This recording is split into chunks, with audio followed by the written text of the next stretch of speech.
Before we dive in, I've got a quick question for you. Where are you watching from right now, and what time is it? Drop it in the comments. I love seeing how far and wide our viewers are tuning in. Now, imagine this. Jin-Woo, the Relentless, suddenly enters the Fullmetal Alchemist universe. What happens next? Let's find out. It begins with a mistake. Deep beneath the polished streets of Central City, in a chamber carved with trembling hands and desperate ambition, a forbidden transmutation circle ignites. The air tightens. Blood seals the array. A group of rogue state alchemists attempt what every textbook, every whisper, every cautionary tale has warned against: human transmutation. They are not trying to revive a loved one. They are trying to prove a theory. They want to see what lies beyond the gate and whether it can be controlled. Arrogance is the final ingredient. The circle flares white. Reality splits. The gate of truth opens. But something is wrong. Instead of a screaming soul being dragged forward in payment, something else is pulled through first. Not a body torn apart by equivalent exchange, not a child, not an arm. A man steps out of the fracture in space as if he simply chose to walk through it. Black coat flowing, expression unreadable. Eyes sharp and cold. Jin-Woo does not look confused. He does not look afraid. He scans the room once and already understands that this world runs on rules. Behind him, the gate remains open, and the truth stares back. The white expanse beyond the threshold does not behave as it normally does. The presence that governs alchemy attempts to weigh him, to measure him, to calculate what must be taken in exchange for passage. Every soul that enters this space pays. Flesh for knowledge, limbs for arrogance, life for ambition. But when it reaches for Jin-Woo, it finds nothing it recognizes. No alchemical current, no binding circle, no exchange initiated. He was not summoned by equivalent value. He was dragged across dimensions by a system that does not ask permission. The gate pulses violently as if confused. The alchemists collapse, screaming, clutching their heads as knowledge floods into them in uncontrollable waves. But Jin-Woo feels no such invasion. The knowledge does not pour into him. The truth cannot force itself inside something that does not belong to its design. For the first time since the creation of Amestris, the gate hesitates. Jin-Woo tilts his head slightly, sensing the pressure gathering around him. An invisible force attempts to pry something from his existence. A price must be paid. That is the law here. But he does not recognize that law. A faint shadow spreads beneath his feet. The floor darkens. The white void behind him trembles as black energy coils outward, like smoke creeping into a sterile room. The gate attempts to close around him, to claim a toll, to enforce balance. And Jin-Woo moves. Not in panic, not in struggle. He activates shadow exchange. Space folds.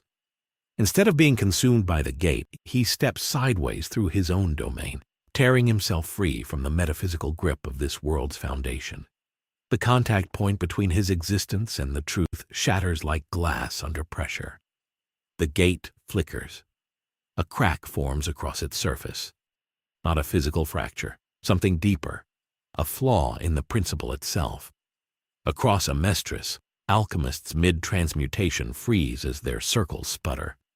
Flames falter. Stone reshaping halts halfway. Metal liquefies and refuses to obey. Equivalent exchange just glitched. Back in the underground chamber, the rogue alchemists stare in horror at the man standing calmly before them. Their ritual did not complete. No body was reconstructed. No offering accepted. Instead, something has arrived that the gate could not process. One of them lunges in desperation and clapping his hands together to force an attack transmutation. The circle fails. Jin-Woo's shadow rises behind the man before he even realizes he moved, and the air grows colder. The alchemist never finishes bringing his hands down.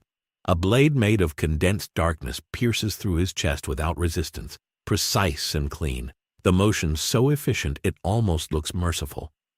The others stumble backward, panic replacing arrogance in an instant. They were scholars minutes ago, men who believed that they could dissect divinity. Now they are prey inside a room that no longer belongs to them. Jin-Woo does not rush. He observes. The transmutation circle beneath his feet flickers, lines breaking apart like veins losing blood flow. The symbols meant to command reality cannot stabilize around him. He crouches slightly and presses his hand against the carved stone. He feels it immediately. This world is structured, layered, governed by a system of give and take. Every action demands a cost. Every miracle extracts flesh, memory, or soul. But his power does not negotiate. A second alchemist forces an ignition transmutation, sparks bursting from his palms as compressed air explodes forward. The blast engulfs Jin-Woo's position, stone cracking, fire filling the chamber. Smoke rolls across the ceiling. The men stare into the flames, hope flickering in their eyes. The smoke splits. He walks out untouched. Not shielded by alchemy, not protected by a circle. The flames simply bend around him as shadows coil tightly along his coat like living armor. His presence alone destabilizes the energy pattern sustaining the attack. It is not resistance, it is incompatible. One of the alchemists collapses to his knees, whispering that the gate showed him nothing. No trade, no vision, no price. That is when fear truly sets in. They did not open a door and pay the toll. They opened a door and something declined the transaction. Behind Jin-Woo, the air tears again. The gate does not fully close. It strains open, wider than before, as if attempting to correct an error. A towering white silhouette forms within the threshold, featureless yet oppressive, fingers stretching toward the anomaly that slipped through its grasp. The chamber distorts. Gravity feels uncertain. The remaining alchemists scream as their bodies are dragged inches toward the light, as if the truth is trying to compensate by taking them instead. Jin-Woo turns. For the first time, his gaze meets the entity beyond the gate directly. There is no awe in his expression, no reverence, only calculation. The pull intensifies. His coat snaps violently in the windless surge as invisible hands attempt to peel something from his existence. The world demands payment. The rule must be satisfied. It claws at his mana, at the core that defines him as the Shadow Monarch. And it fails to grip. A low hum resonates from beneath his feet as darkness spreads outward in a perfect circle, swallowing the alchemical array entirely. The white light and the black shadow collide at the threshold, neither consuming the other, neither yielding. Then Jin-Woo steps forward instead of backward. He does not flee the gate. He approaches it. The pressure spikes violently, cracking the walls, shattering stone pillars. Blood streaks across the floor as one alchemist is ripped apart by the imbalance, his body reduced to raw matter as equivalent exchange attempts to rebalance the equation through collateral sacrifice. Jin-Woo raises his hand. Shadows surge upward like spears and slam into the edges of the gate itself. The contact sends a shockwave through Central City.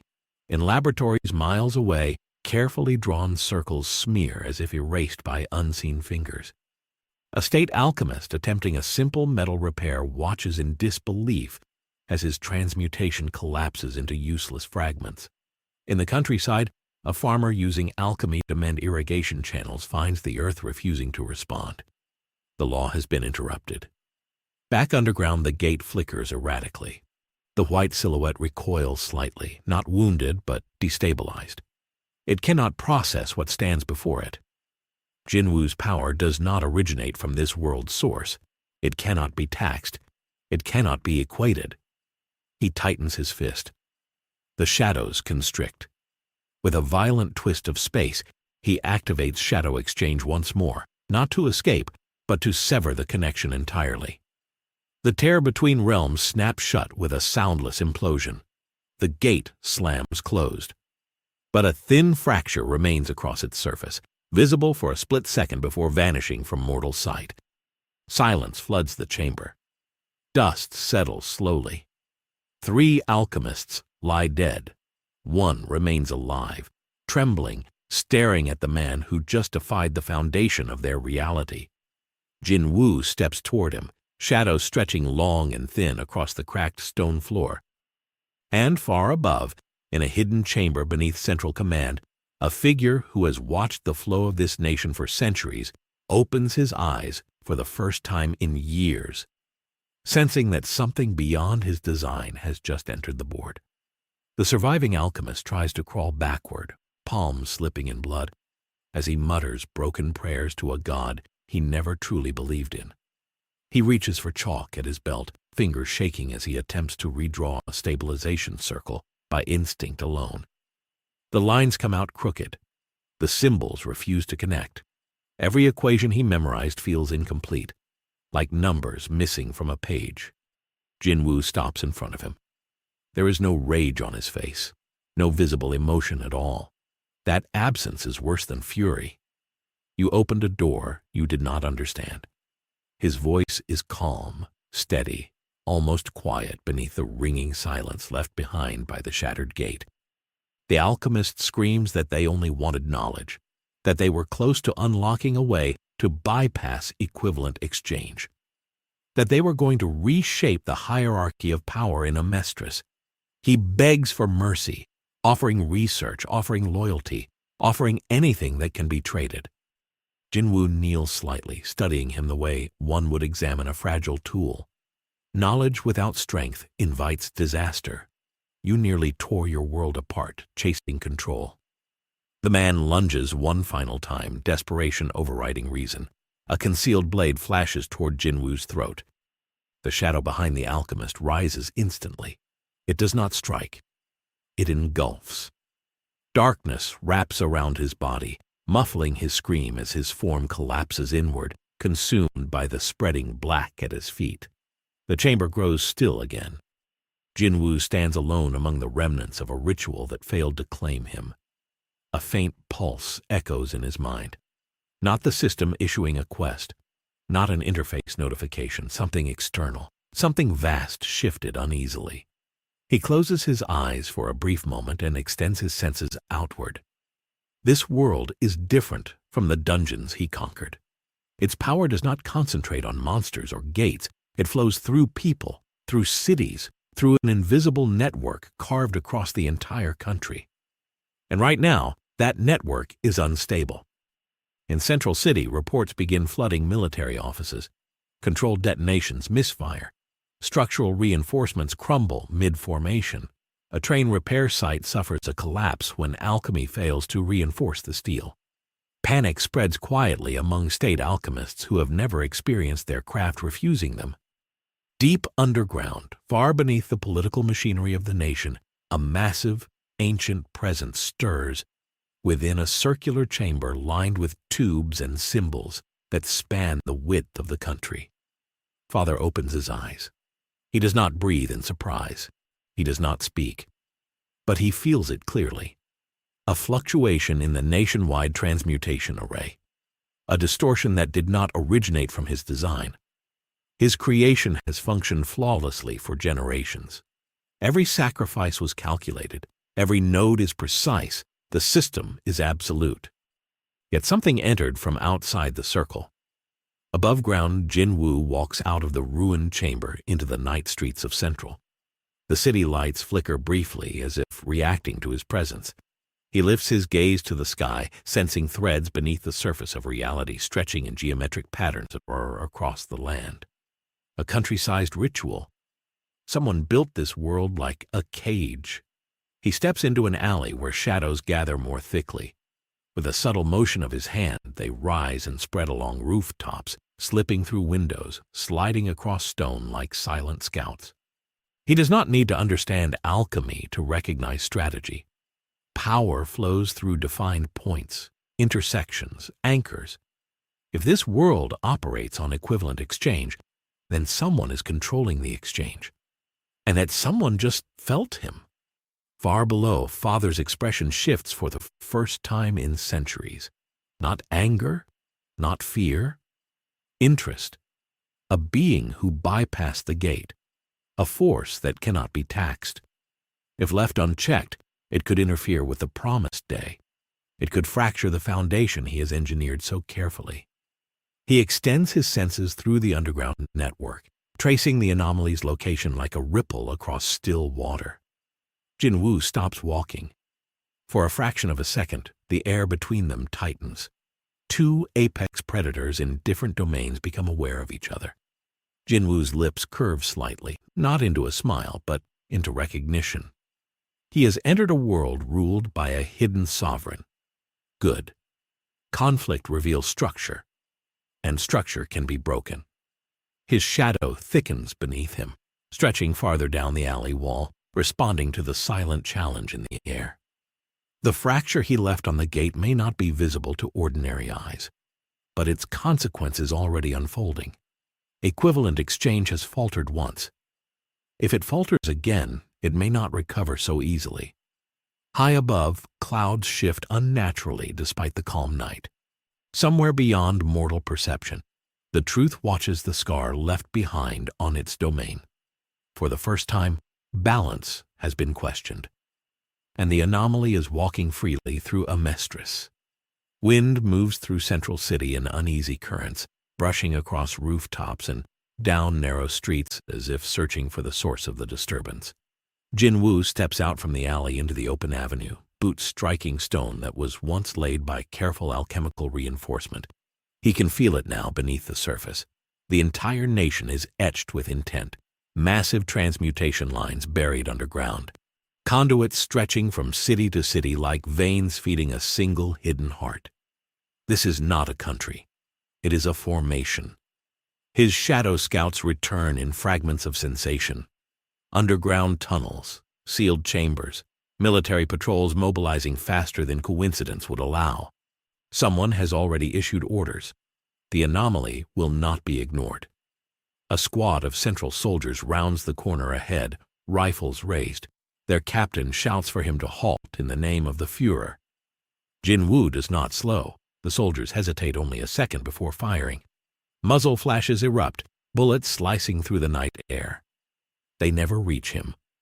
The rounds vanish into a curtain of black that rises from the pavement like liquid night. The soldiers stare as their shots drop harmlessly to the ground, flattened and useless. Behind them, the street fractures.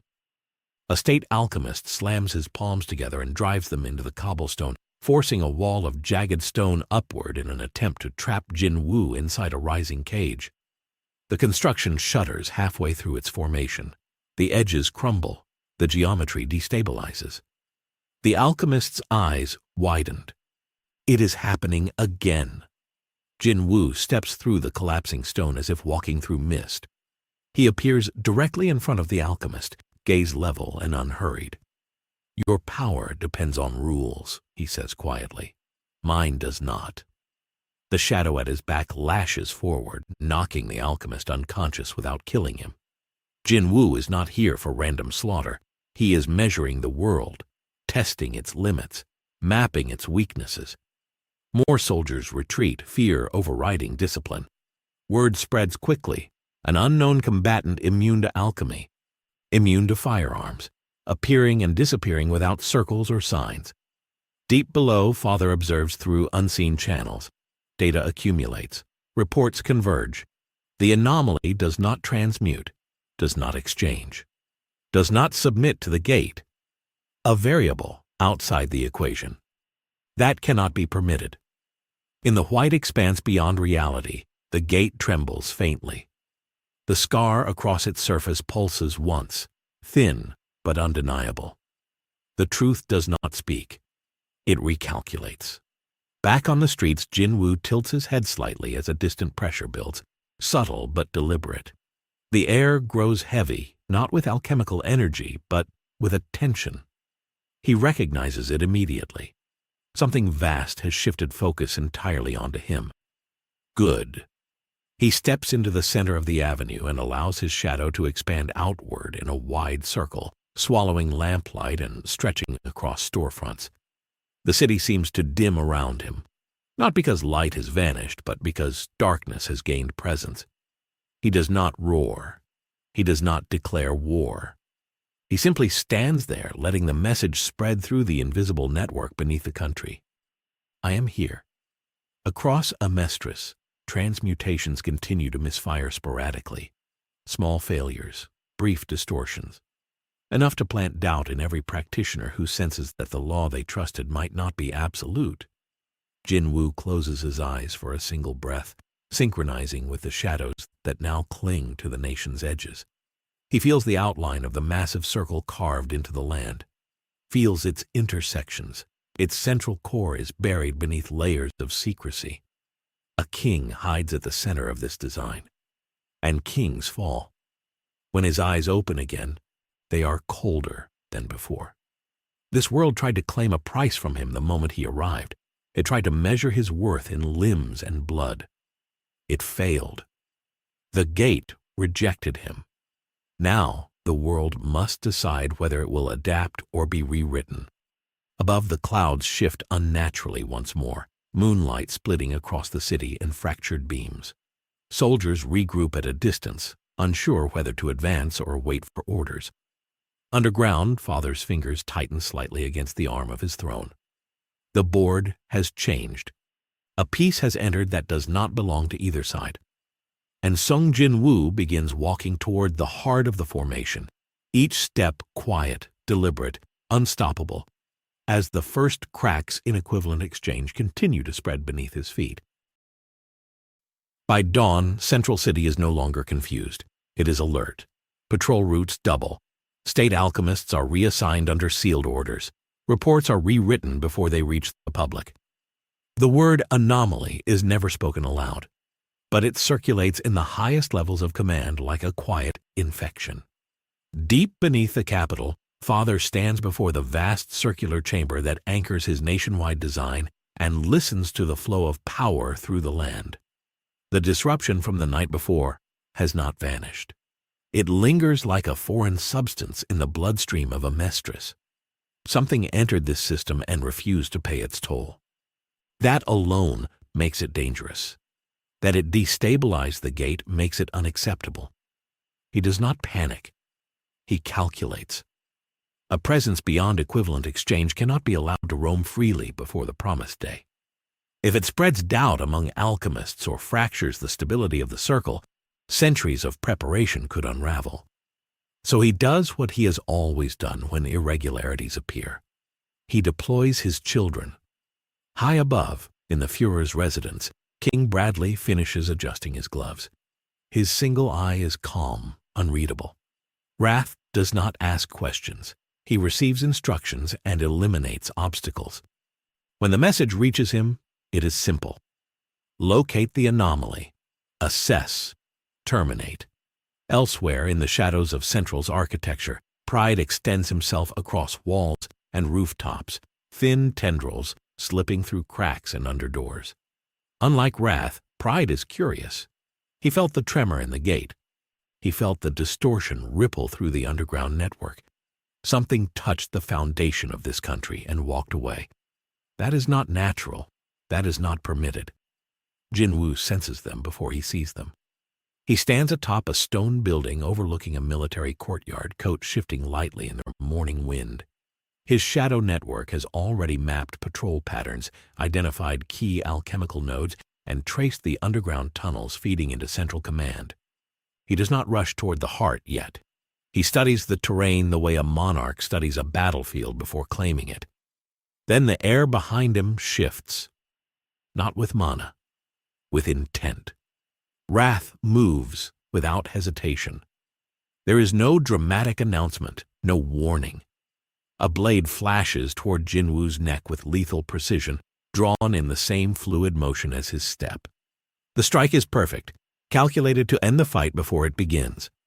Steel meets darkness. Jin-Woo does not turn fully. His shadow intercepts the blade at the last possible instant, sparks scattering across the rooftop. The impact sends a shockwave through the stone beneath their feet. Wrath pivots instantly, adjusting his angle, launching a second strike aimed at the spine. Fast. Faster than most humans could perceive. But not faster than a monarch who has survived armies. Jin-Woo disappears. Wrath's blade slices through empty air as Jin-Woo reappears several meters behind him, eyes narrowed slightly, not impressed but interested. This opponent is not using alchemy. No circles, no transmutation, pure physical mastery refined over decades of bloodshed. Good. Wrath does not waste time on dialogue. He charges again, movements so efficient they border on mechanical perfection. Every step closes distance. Every swing pressures an opening. Roof tiles shatter under the force of their exchanges as shadow blades and steel clash repeatedly, neither yielding ground easily. Across the surrounding buildings, Pride watches. Thin black lines crawl along brick and stone, converging silently toward the rooftop battlefield. Pride does not attack immediately. He studies the rhythm, measures the anomaly's reactions, searches for arrogance. Jin-Woo feels it. Another presence, not as direct as the swordsman before him, but deeper, watching, waiting. Wrath lunges forward in a final aggressive push meant to force a miscalculation. Jin-Woo meets him head-on this time, stepping into the strike instead of retreating. His hand snaps forward, gripping Wrath's wrist mid-swing. The rooftop cracks beneath the sudden halt of momentum. For a fraction of a second, their eyes lock. Wrath sees no hesitation, no fear, only cold assessment. And behind Jin-Woo, the shadows begin to rise. The shadows surge like liquid tendrils, wrapping around Wrath's form with precision that mirrors Jin-Woo's thought. The swordsman struggles, but his strength, unmatched among humans, is no match for the concentrated will of a Shadow Monarch. Limbs are restrained without breaking, motion slowed without the need to harm. Jin-Woo does not deliver a fatal strike. He does not need to. Every movement of his shadows communicates control, dominance, and inevitability. Wrath, trained to obey, trained to kill without question, experiences something entirely new, submission without pain, defeat without injury. It is disorienting, alien, and yet unavoidable. Pride's thin tendrils stretch toward them now, weaving through gaps in stonework and leaping across rooftops with the fluidity of smoke. Unlike Wrath, Pride does not rush. He observes, analyzing how Jin-Woo interacts with the other homunculus. Every shadow, every shift of body weight, every slight adjustment in balance is recorded in his mind. Curiosity drives him as much as duty. He feels the anomaly's power resonates differently from anything in Amestris. It is not alchemy. It is not flesh. It is a force that bends principles, unbound by equivalent exchange, untethered by natural law. Jin-Woo does not act rashly. He allows Pride's observation to continue, letting him stretch fully before revealing the next step. He knows Homunculi's weaknesses. He understands the constructs behind Father's creations in ways no alchemist can. Wrath becomes his first subject. A final twist of shadow coalesces into solid form, pulling the swordsman toward Jin-Woo. The struggle is short-lived. A single, calculated motion, and Wrath is bound within a cocoon of darkness, fully incapacitated but alive.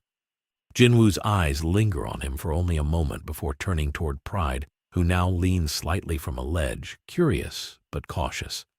This is where the test begins. Jin-Woo extends his will into the shadows, sending them into Wrath's form. The homunculus does not resist. Something in his construction allows for this, though normally such an integration would be impossible. The shadows weave into Wrath's being, converting him not into mindless servitude, but into a shadow soldier of Jin-Woo's making. The process is complete in moments. The transformation is subtle, almost seamless. Wrath remains himself in appearance, but now carries an allegiance that was never part of Father's design. Pride reacts instantly, sensing the shift. His thin, black tendrils retract, twitching as if attempting to shield himself from the same fate. Jin-Woo tilts his head slightly, acknowledging the challenge. The homunculus has potential, intelligence, and cunning. Pride is no fool, and Jin-Woo knows he will not act impulsively. He allows Pride to extend fully, moving across rooftops, probing for weaknesses, testing the shadows without interference. Observation is its own weapon. Knowledge becomes a battlefield. Pride inches closer. He strikes at the edges of Jin-Woo's shadow network with the tendrils designed to pierce and divide. Each strike meets resistance, dispersing harmlessly into the larger mass of darkness that flows beneath the monarch's command. Pride realizes, slowly, that this anomaly is not only impervious to direct assault, but capable of using his own presence against him. Every extension he launches becomes part of Jin-Woo's perception. Every movement is recorded, analyzed, anticipated. Pride has met a predator unlike any other. Jin-Woo steps forward deliberately, shadows coiling beneath his boots and rising along walls. He speaks not loudly, not with malice, but with the quiet certainty of absolute command. You test me. Good. I learn faster. Pride hesitates for a fraction of a second, enough for Jin-Woo's shadow to snap outward. Thin lines of darkness pierce the space between them, threading into Pride's form without harming him physically. The tendrils infiltrate, probing the homunculus's structure at a molecular level. Pride shudders as he feels something he has never felt before. Integration, assessment, potential manipulation. And then it happens. The shadows withdrew as suddenly as they extended. Pride remains standing, unharmed, but fully aware that his position is compromised. He recognizes that Jin-Woo's reach extends far beyond combat skill. Every edge, every weakness, every possibility of control is accounted for. He had come to hunt an anomaly. Instead, he has met a being who can assimilate and redirect even the tools designed to control him. The scales have shifted. Wrath, now bound to Jin-Woo's will, stands silently behind him, a living testament to the monarch's precision and strategic dominance. The air is taut with tension, the city itself seeming to hold its breath as if aware that the first victory has already been claimed in a battle that will decide the balance between father's children and this intruding force. The homunculi are powerful, designed to be perfect in obedience and execution. Yet for the first time, one has been repurposed. The seed of instability is planted.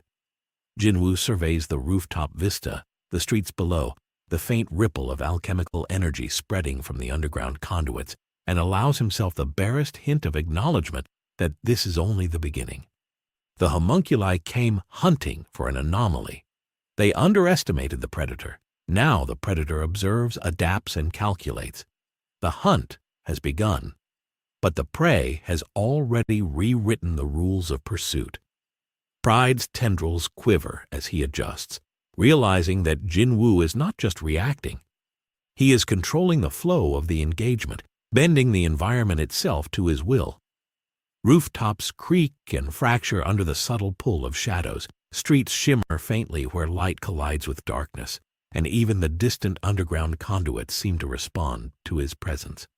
Jin-Woo does not need to move rapidly to dominate the battlefield. His awareness stretches across the city blocks, shadows probing every corner, analyzing every angle, predicting every possible strike before it occurs. Pride senses it. Wrath senses it. Every homunculus, even one built to perfection, recognizes instinctively that the rules have changed. Jin-Woo takes a single step forward, boots striking stone, weight measured and deliberate. His shadow spreads beneath him like a tide, swallowing the ledge and reaching toward Pride. The homunculus recoils instinctively, tendrils retracting as Jin-Woo's energy brushes against his form. This is not violence, not yet. It is a demonstration. Control is the weapon. Pride cannot fight what he cannot conceptualize. The very idea of an ungovernable force is alien to him. He has been designed to obey, to hunt, to terminate. He has never encountered a predator that requires no understanding of equivalent exchange, no calculation of cost or sacrifice, a being whose existence itself violates the principles he was born to enforce. Jin-Woo steps again, shadows following like living extensions of thought. Wrath, now fully integrated into his shadow army, moves beside him silently, poised and obedient.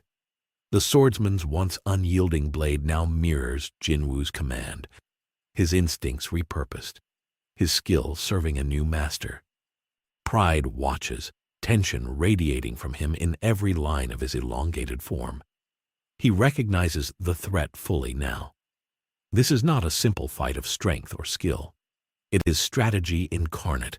Every shadow a soldier, every movement a trap, every calculation anticipating him perfectly. He is forced onto the defensive without a single strike landing. Jin-Woo allows himself a measured observation of Pride's approach. The tendrils stretch farther, probing for weaknesses, seeking openings in the monarch's defenses.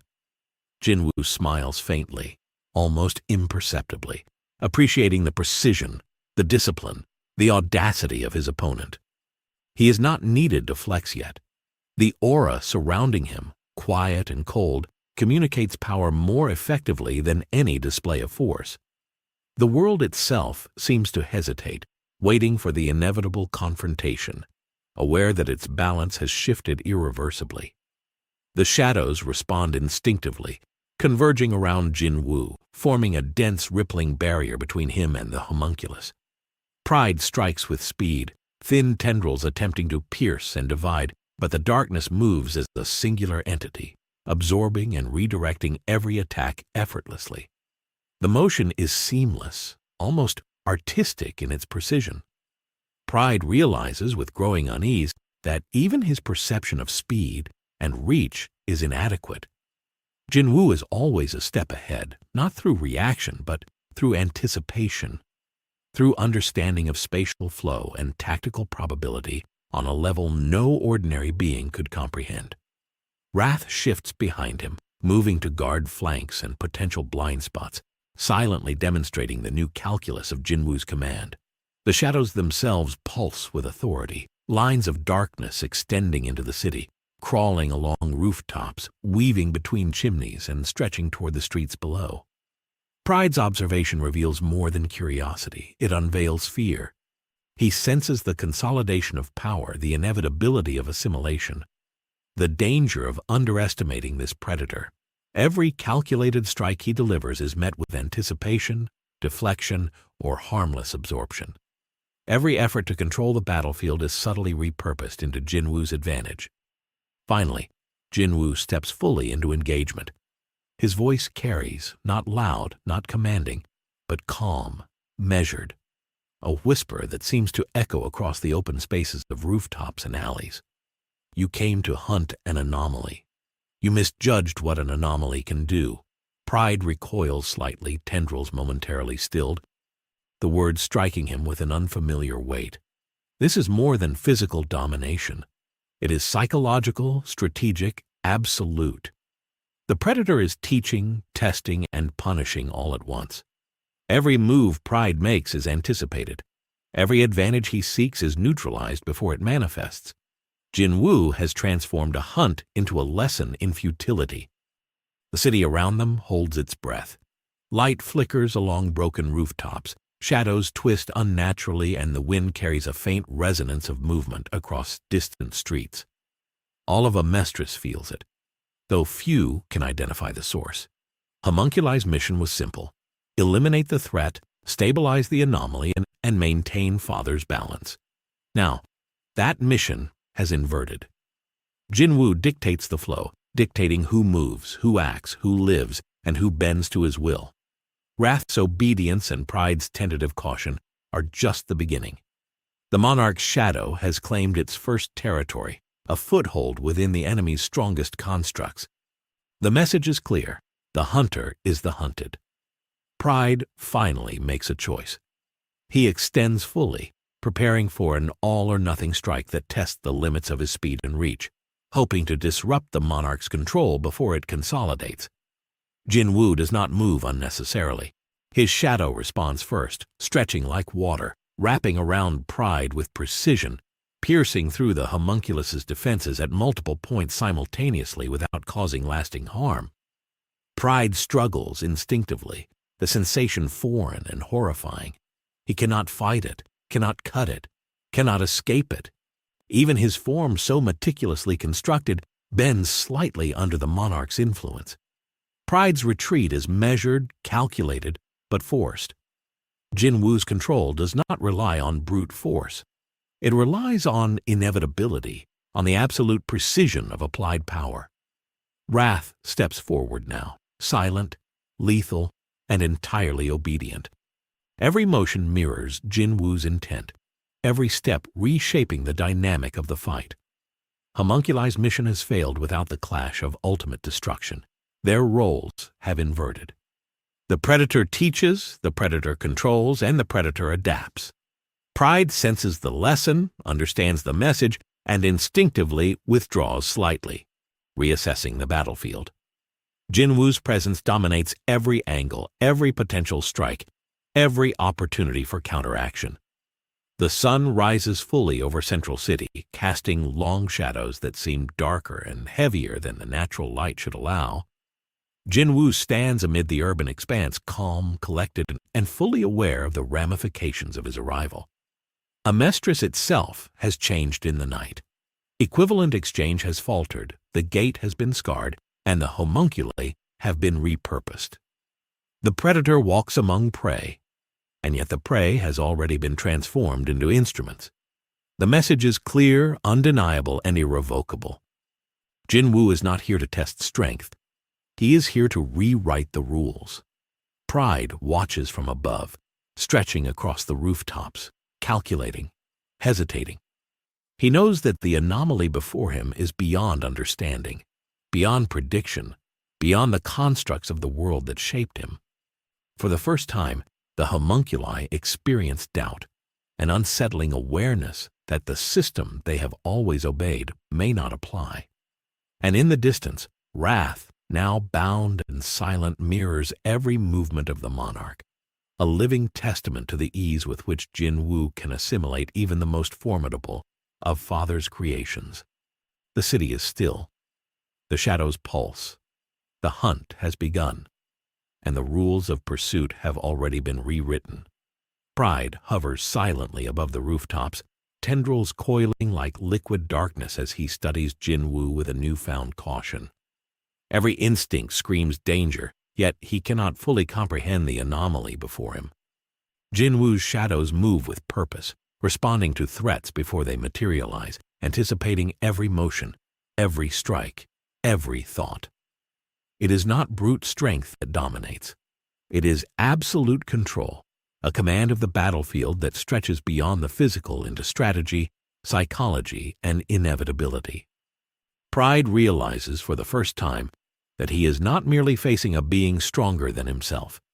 He is facing a predator who does not abide by the rules, a force that reshapes the terms of engagement with each passing second.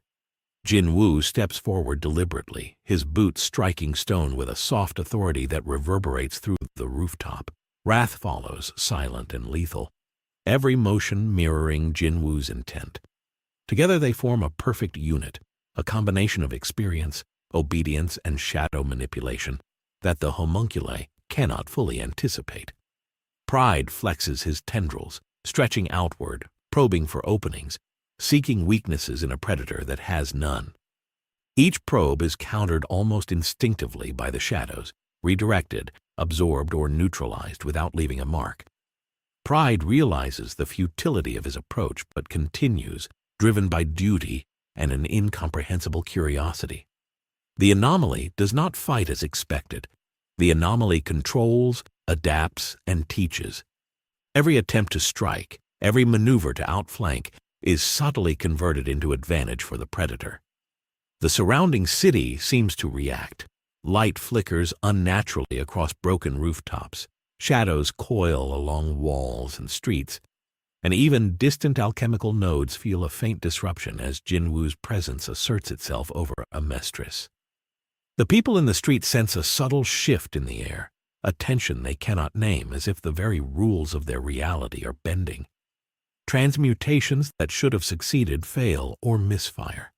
Simple repairs collapse. Structures wobble without explanation. The world itself acknowledges the anomaly, the intrusion that refuses to submit, that refuses to pay the price. Jin-Woo does not move recklessly. Every step is calculated. Every gesture is deliberate. The battlefield extends far beyond his immediate vision, encompassing the city, the underground network, and even the subtle flow of alchemical energy that courses beneath Amestris like a hidden river. Pride makes a final move, extending his tendrils in a coordinated strike aimed at disarming and destabilizing the monarch's shadows. Jin-Woo reacts with minimal effort, shadows converging to intercept, redirect, and neutralize the assault with flawless precision. Pride experiences something entirely foreign, the sensation of being outmaneuvered not by speed or power, but by anticipation, by foresight, by understanding that transcends any alchemical formula or physical skill. His tendrils falter. For the first time, he hesitates. The predator does not close in immediately. He allows pride to see the futility, to understand the shift in balance without being destroyed. Fear begins to take root, not of death, but of irrelevance, of obsolescence in the face of a being that cannot be measured, calculated, or contained. Jin-Woo surveys the rooftop landscape, taking in the fractured tiles, the faintly trembling street below, the shadows crawling across the city in response to his command. He does not speak. He does not shout. His presence alone communicates authority, inevitability, and dominion. Wrath stands behind him, a silent sentinel, a living testament to the ease with which Jin-Woo can assimilate even the most formidable of Father's creations.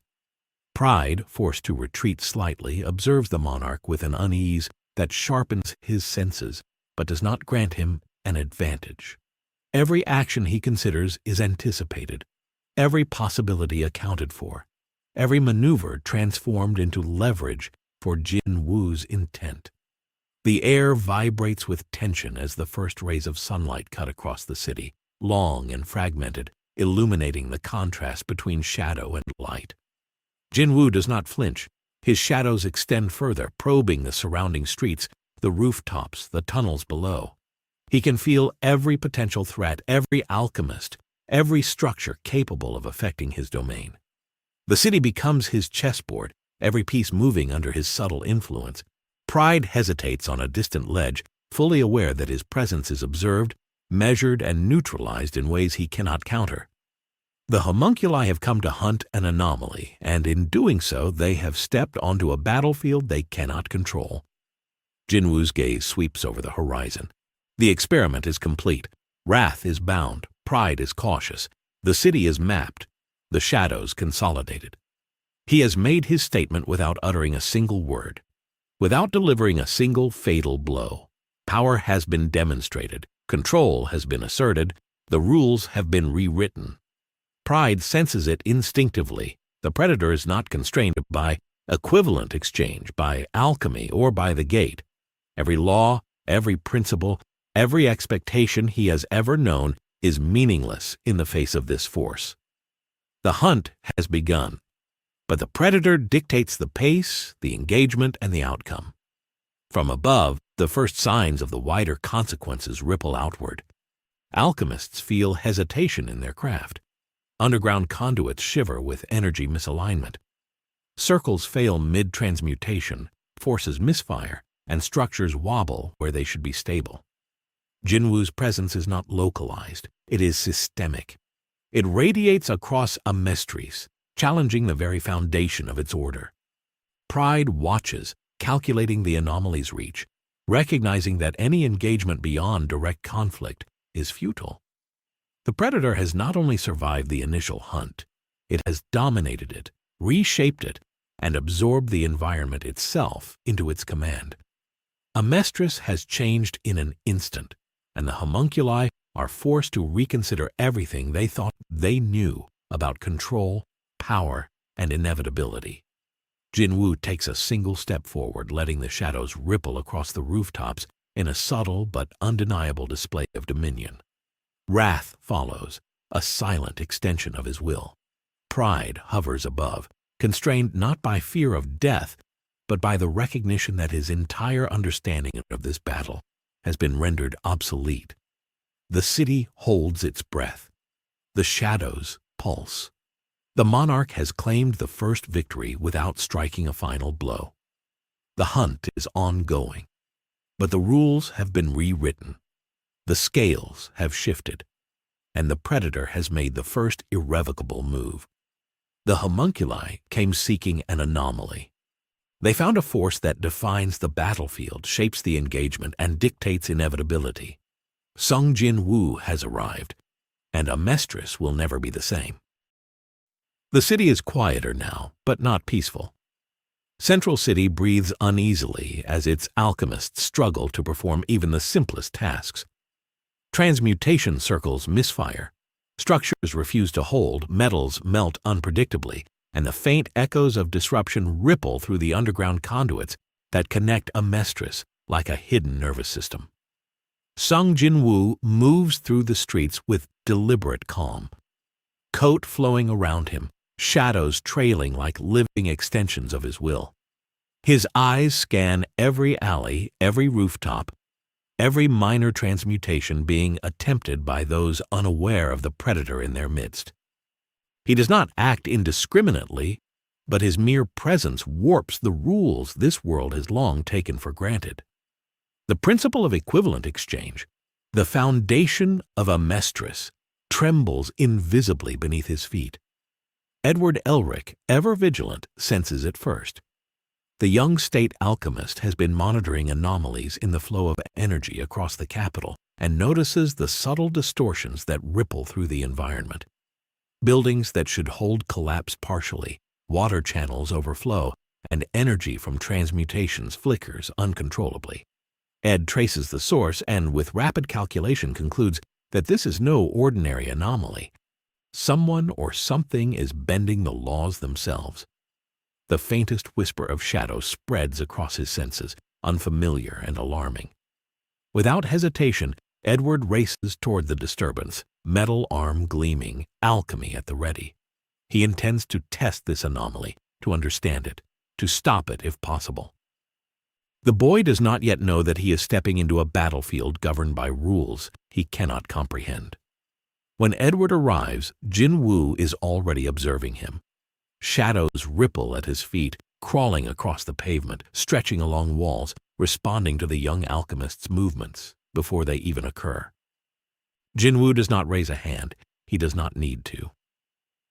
Edward initiates a full-scale transmutation, summoning a massive construct of stone and steel designed to contain and incapacitate him.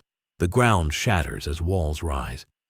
Water from nearby channels surges into kinetic form, and every available element bends toward Edward's will. He is confident. He is brilliant. He believes in equivalent exchange. But this world's rules no longer apply here.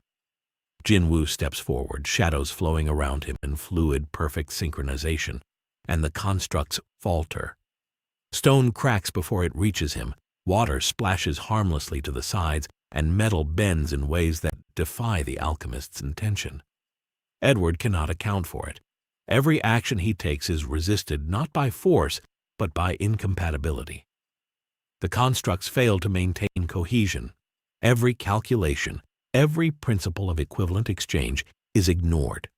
Alchemy itself begins to misfire under the invisible weight of the Shadow Monarch's presence. Edward realizes, horrified, that this is not merely resistance. This is systemic disruption. Jin-Woo does not attack immediately. He observes, letting the young alchemist test his limits, measure his strategies, and reveal every possible approach. The shadows expand not to strike, but to establish dominion. Their tendrils reach into the surrounding streets, spreading invisibly into underground conduits and minor transmutation sites. Small transmutations begin to unravel on their own, metals collapsing, water dispersing, stone failing to hold form. Structures destabilize, not from physical damage, but from a principle that has lost its authority. Jin-Woo's presence alone warps the laws that govern Amestris. Equivalent exchange is failing, bending, and in some areas, ceasing to operate entirely. Edward, desperate to regain control, attempts a precise alchemical strike aimed directly at Jin-Woo, combining speed, calculation, and brute force. The air between them twists as his transmutation flares, shaping a massive blade of earth and steel to pierce the anomaly. The shadows react instantly, flowing around the blade, absorbing its momentum, redirecting it harmlessly into the pavement. The construct collapses midair, debris scattering harmlessly around the young alchemist. Jin-Woo's eyes flick toward him, calm, assessing. There is no malice, no aggression yet, only observation. Edward realizes with a rising sense of dread that the rules he has relied on his entire life, principles drilled into him since childhood, are no longer absolute. Jin-Woo begins to act, summoning the shadows that pulse beneath the city. They extend into the very places Edward cannot see: alleyways, basements, broken conduits, and abandoned tunnels. Small disturbances ripple outward, reaching the remnants of soldiers and minor alchemists who attempt transmutation at the periphery of the city. Some try to repair collapsed structures. Stone refuses to hold. Water refuses to flow. Energy collapses mid-transmutation. Alchemy falters everywhere, evidence that equivalent exchange is no longer a consistent law. Ed's eyes widen. He realizes that this is not just a fight. This is a rewriting of the foundations of the world itself. Jin-Woo does not hesitate. The shadows sweep toward Edward, not to kill, but to test and measure. Edward reacts instinctively, summoning more stone, metal, and water, trying to counteract the disruption. Each attempt is met with resistance beyond the physical. The constructs bend, collapse, and disintegrate before reaching their intended trajectory. Even Ed's famed speed and intelligence are insufficient to overcome the fundamental distortion radiating from the monarch. Panic flickers in his expression. He has faced foes faster, stronger, and more skilled, but none have unmade the rules while he fought. This is something else entirely. This is a force that cannot be negotiated with, bargained with, or predicted by traditional methods. Jin-Woo's shadows crawl across the streets, pulling debris, structural fragments, and even partial constructs into themselves, absorbing energy without effort or calculation. They move as extensions of his will, responsive and intelligent. Edward attempts to adapt, attempting a new sequence of alchemy that combines fire, water, and metal in a coordinated strike. The constructs rise with blinding speed, forming barriers, blades, and shields. But as they converge toward Jin-Woo, they falter midair. Fire fizzles unnaturally, metal warps without explanation. Water disperses, flowing against gravity and cohesion. Every element defies Edward's intent, as if the fundamental law that underpins his craft has been rewritten. Jin-Woo takes a single step forward, shadows surging with him, and the air around Edward ripples unnaturally.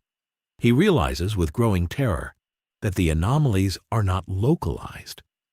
The monarch's presence is systemic, stretching through the city, feeding on the law itself. Alchemy misfires, equipment fails, even the ground beneath his feet trembles subtly. Equivalent exchange is no longer a rule. It has become optional, a guideline easily bent or ignored. Edward sees the futility of continued direct engagement and recognizes the chilling truth. He is no longer fighting a man or even a being. He is facing a force that can unmake the principles of the world while standing still. The battlefield has expanded far beyond his calculations, and every step, every motion, every thought is already anticipated by an opponent who does not play by the laws he knows. Edward stumbles backward instinctively, desperation creeping into his expression as he scrambles to regain control.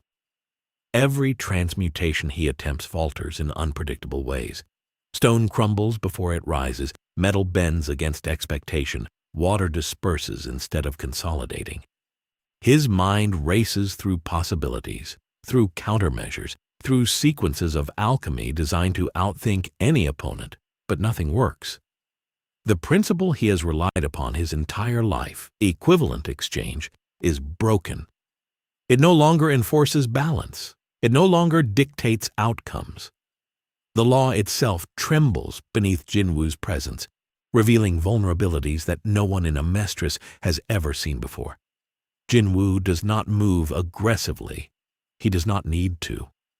The shadows coil around him like sentient extensions of thought, spreading silently, subtly into every corner of the surrounding streets.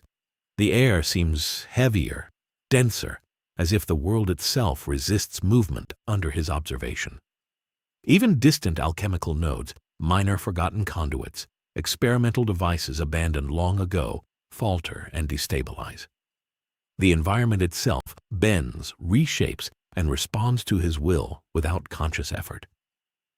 Edward realizes with growing horror that the anomaly's reach is not just physical, not just combat-oriented. It is metaphysical, systemic. The very rules that govern the manipulation of matter, energy, and life in Amestris are subject to Jin-Woo's influence. Desperation pushes Edward to escalate.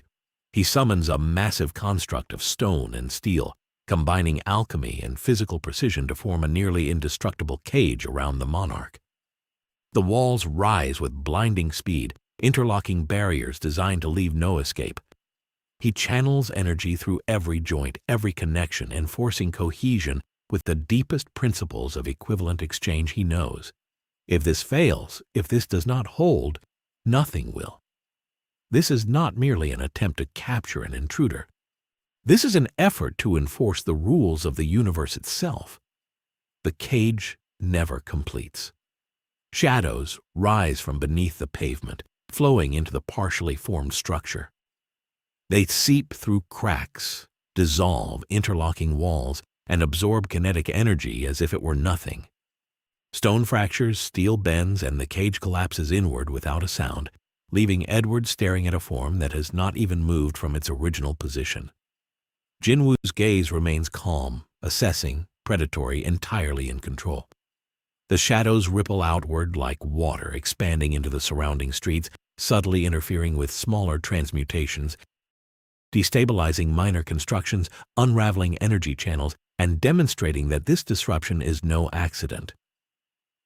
Equivalent exchange is no longer the foundation of reality here. It is optional, inconsistent, and powerless against a force that exists beyond its reach. Edward feels panic claw at his chest. He has faced foes that defied logic, that pushed the limits of human capability, yet none have altered the very principles of the world while fighting. He moves rapidly, trying to coordinate fire, metal, water, and stone in a layered attack, hoping to strike simultaneously from multiple angles. The constructs rise, the energy hums, the air cracks with transmutation. But before they can even converge, Jin-Woo's shadows respond preemptively. They intercept, redirect, and nullify every strike, moving in fluid unison as if anticipating Edward's thought before it occurs. It is no longer a fight. It is an exhibition of inevitability. Panic is not the only consequence. Confusion spreads across Amestris. Alchemists in nearby districts notice minor failures in their transmutations. A repair that should have succeeded collapses. Water flows uphill against expectation. Stone refuses cohesion. Metal warps spontaneously. The law of equivalent exchange is no longer reliable. Entire sections of the city tremble subtly under the weight of systemic disruption. Jin-Woo has not destroyed the principle physically. He has overridden it. He has rewritten its influence. The young alchemist realizes, with growing terror, that the foundations of Amestris itself are being challenged. Jin-Woo steps forward slowly, shadows responding to his movement like living extensions of thought. Edward's constructs falter mid-air, energy collapsing unpredictably, alchemical flow stuttering and misaligning. Every strike he attempts fails to connect. Every calculation he relies on is insufficient. The world itself seems to resist him, bending subtly but unavoidably toward the anomaly. He is no longer in control. He is a participant in an event he cannot predict. The very laws he has mastered since childhood no longer operate as constants. Equivalent exchange, the foundation of his craft, has been undermined by a force beyond calculation, beyond law, and beyond comprehension. Jin-Woo observes quietly, letting the young alchemist exhaust his options while his shadows spread throughout the streets and tunnels, subtly neutralizing threats and testing vulnerabilities. The city itself has become a theater of imbalance. Every minor transmutation, every structural attempt, every energy channel bending unpredictably. The principle of equivalent exchange is fractured, destabilized, and in some places completely nullified. Jin-Woo does not need to act further yet. The world is already responding. He has entered Amestris and altered its very foundation. The monarch has arrived. And equivalent exchange will never function the same way again. Edward staggers backward, mind racing, as the reality of the situation presses down on him. He has faced extraordinary foes, monstrous beings, and even Father himself. Yet none have undermined the very laws that define alchemy. Every principle he has relied on, every equation and formula drilled into him since childhood, collapses under the presence of the anomaly. The constructs he conjures fail mid-air. Energy dissipates before it can be directed, and matter refuses to adhere to his command. Panic flares, but it is coupled with awe and disbelief. This is no ordinary combatant. This is an entirely new variable, one that cannot be contained within the familiar boundaries of equivalent exchange. Jin-Woo moves slowly through the streets, shadows trailing like liquid night across broken rooftops and cracked cobblestones. His presence is subtle but absolute, bending the city's environment without direct action. Each shadow stretches into alleyways, under foundations, across conduits, and minor alchemical nodes, disrupting them without need for force. The flow of energy that defines Amestris is corrupted, redefined in places Edward cannot even see. The young alchemist's attempts to stabilize structures fail repeatedly, the materials collapsing unpredictably, energy misaligning as if reality itself resists his intent. Jin-Woo is not fighting. He is unmaking rules, a force beyond the physical, beyond comprehension, a predator reshaping the foundation of a world that dared to quantify power in exchange. Desperate, Edward tries a complex sequence of multi-elemental alchemy. Stone, metal, and water combine in a coordinated lattice designed to contain and subdue. He channels energy through precise intersections, reinforcing the construct with every ounce of control he possesses. For a moment, there is hope. The lattice stabilizes, forming barriers of calculated perfection. The ground trembles beneath the strain, a testament to Edward's brilliance. Yet Jin-Woo does not hesitate. Shadows surge forward, slipping into every gap, every seam flowing into the lattice with uncanny fluidity. The construct shudders, fractures, and collapses inward, energy dissipating harmlessly into the ground. Edward realizes with dawning horror that this is not resistance. This is systemic defiance. The law itself has been overridden. Every minor transmutation across the city begins to fail in cascading waves. Alchemists attempt repairs, but the results are inconsistent. Metals warp without cause, stones crumble in mid-construction. Water flows against cohesion. Energy flares unpredictably. Jin-Woo's influence spreads like an invisible tide, reshaping the principles of Amestris without physically moving through every space. The young alchemist cannot keep pace, cannot anticipate, cannot adapt. He is outclassed not by strength or skill, but by the unmaking of the very foundation his craft relies upon. He is learning the terrifying truth. Equivalent exchange is no longer a rule. It is a suggestion that the anomaly ignores entirely. Jin-Woo's gaze remains calm, observing every flailing attempt, every misaligned construct, every moment of desperation. He does not need to intervene physically. His shadows stretch across the city, mapping, controlling, absorbing energy, neutralizing minor disturbances, and testing the limits of this broken law. The environment itself bends from cracked rooftops to minor street repairs to abandoned conduits that once pulsed with alchemical energy. Even distant alchemical nodes, long dormant, begin to misfire as the anomaly's presence radiates outward, undermining the structural integrity of the principle that underpins Amestris. Edward can only watch, unable to stabilize, unable to enforce, unable to predict. Jin-Woo steps forward with measured confidence, shadow tendrils responding instantly to every potential action Edward might attempt. The young alchemist attempts another rapid sequence, combining fire, metal, and water in layered simultaneous transmutations designed to overwhelm.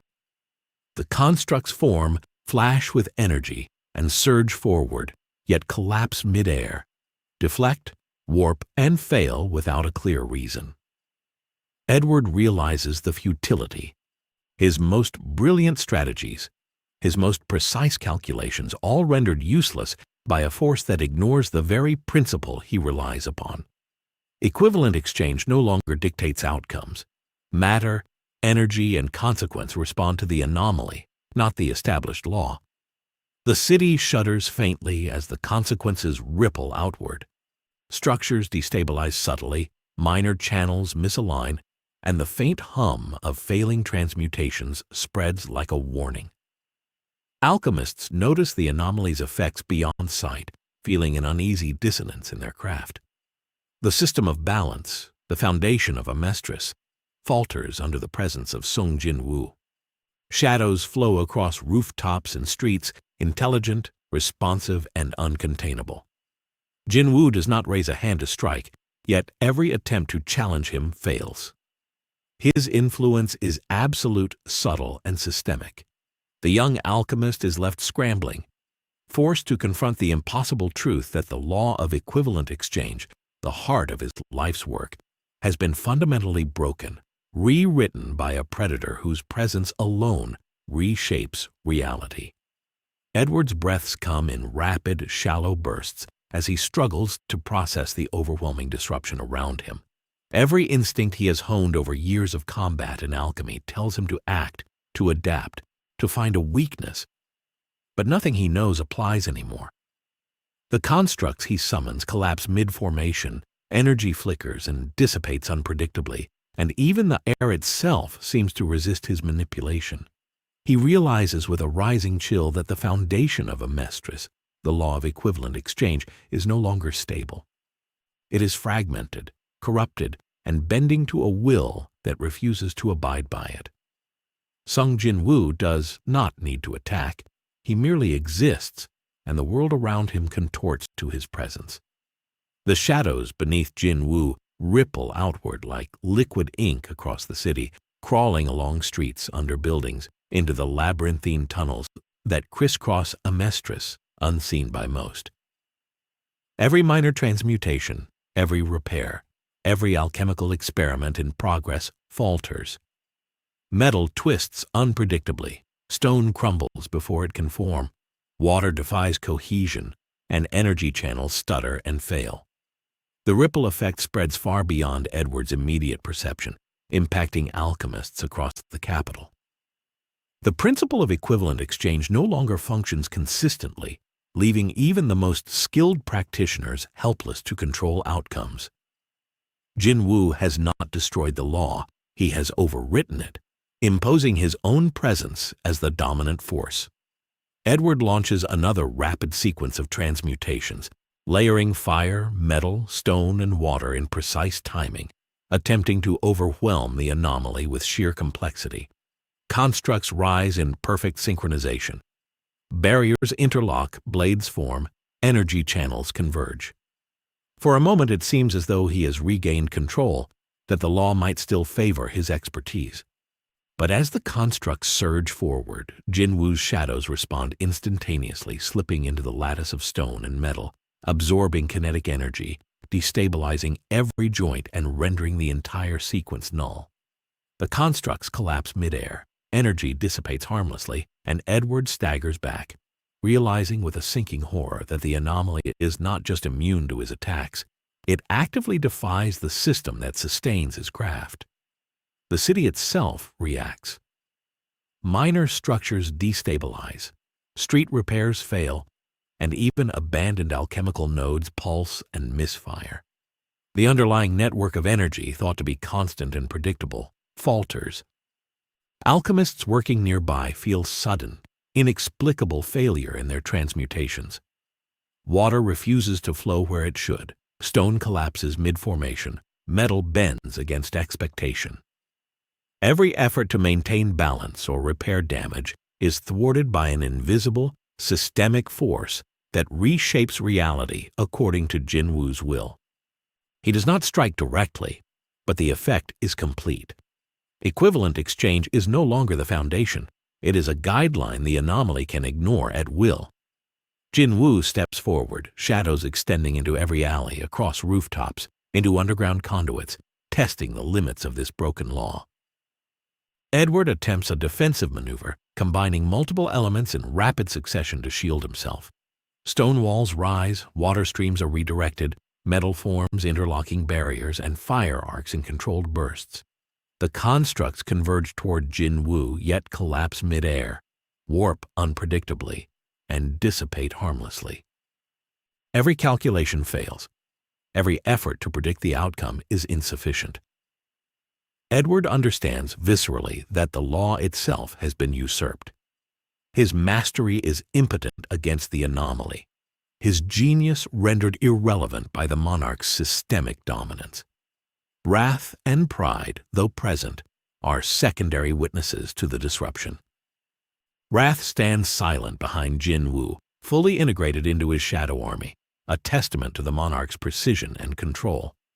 Pride hovers cautiously above, observing with an unsettling mix of curiosity and fear, recognizing that even his own form, engineered to perfection, is vulnerable to the anomaly's influence. The homunculi have come to impose order, to stabilize the anomaly, and to enforce Father's will. Instead, they witness the unmaking of the very principle upon which Amestris relies. The rules have shifted irreversibly, and the predator dictates the terms. Edward's desperation peaks as he tries one final complex alchemy sequence, combining fire, metal, water, and stone in a coordinated barrage. Intended to overwhelm the anomaly through sheer force and ingenuity. Constructs rise, energy channels flare, and the environment itself seems to resist the intrusion. But Jin-Woo's shadows extend without hesitation, intercepting, redirecting, and nullifying every element before it can converge. Fire fizzles, metal bends unexpectedly. Water disperses against cohesion, stone fractures midair. Every attempt to impose order fails. Every application of equivalent exchange is subverted. Edward realizes fully that he is facing a force that does not adhere to the rules that have governed Amestris for centuries, a being capable of reshaping reality itself without direct confrontation. The air trembles with the magnitude of this systemic disruption. Buildings shudder subtly, streets crack, water and energy flow unpredictably, and minor alchemical failures cascade across the city. Jin-Woo does not strike physically. He does not roar, attack, or threaten. He merely exists, and the principle that has ruled this world falters in response. Edward stands amidst the chaos, overwhelmed, panicked, and awestruck, witnessing the collapse of equivalent exchange before his eyes. The laws he has lived by, fought for, and mastered since childhood have been rewritten by a force beyond comprehension, beyond law, and beyond prediction. Amestris itself is bending under Song Jin-Woo's presence, and nothing will ever function the same way again. The young alchemist swallows hard, glancing at the shadows coiling through streets and tunnels, the destabilized constructs, and the subtle tremors coursing through buildings. He knows now, with terrifying clarity, that this is not merely a battle of skill or strength. It is a confrontation with inevitability itself. Equivalent exchange, the foundation of his craft, is no longer reliable. Alchemy misfires, energy collapses unpredictably, and matter refuses to obey intent. Jin-Woo has not only entered Amestris, he has unmade its rules. The predator walks among practitioners, and the principle that has governed life, power, and consequence for generations is fractured beyond repair. The world itself has begun to bend to his will, and the consequences will ripple far beyond this city, beyond this day, and beyond any calculation Edward or the homunculi could have imagined. Father watches from his central chamber, an expanse of polished stone etched with intricate alchemical glyphs that pulse faintly with restrained power. He does not move, but his presence fills the room like a physical force. Reports stream in from all corners of Amestris, anomalies in Central City, failed transmutations, unprecedented disruptions in alchemical flow. The young alchemist Edward Elric has confronted the anomaly and failed to stabilize the law itself. Homunculi, once instruments of precision and obedience, are compromised, repurposed, and hesitant. The balance Father has nurtured for decades teeters on the edge of chaos. The anomaly has arrived, and the rules of the world bend before it. He had anticipated disturbances, but nothing like this. His gaze lingers on the intricate network of channels connecting every major city, every underground transmutation node, every alchemist, every military installation. The strands hum faintly, waiting. Time is no longer on his side. The promised day was meant to unfold with calculated patience. Every circle perfectly synchronized. Every energy conduit calibrated to maximize the transfer of power. Yet now, the anomaly has disrupted equilibrium, destabilized the gate, and bent the very laws that govern alchemy. Father's expression is unreadable, cold and precise. He does not panic. He calculates. The anomaly has forced his hand. The nationwide circle, meant to be activated only at the appointed moment, will now begin early. Every precaution, every adjustment, every preparation that he has accumulated for decades is thrown into sudden, immediate motion.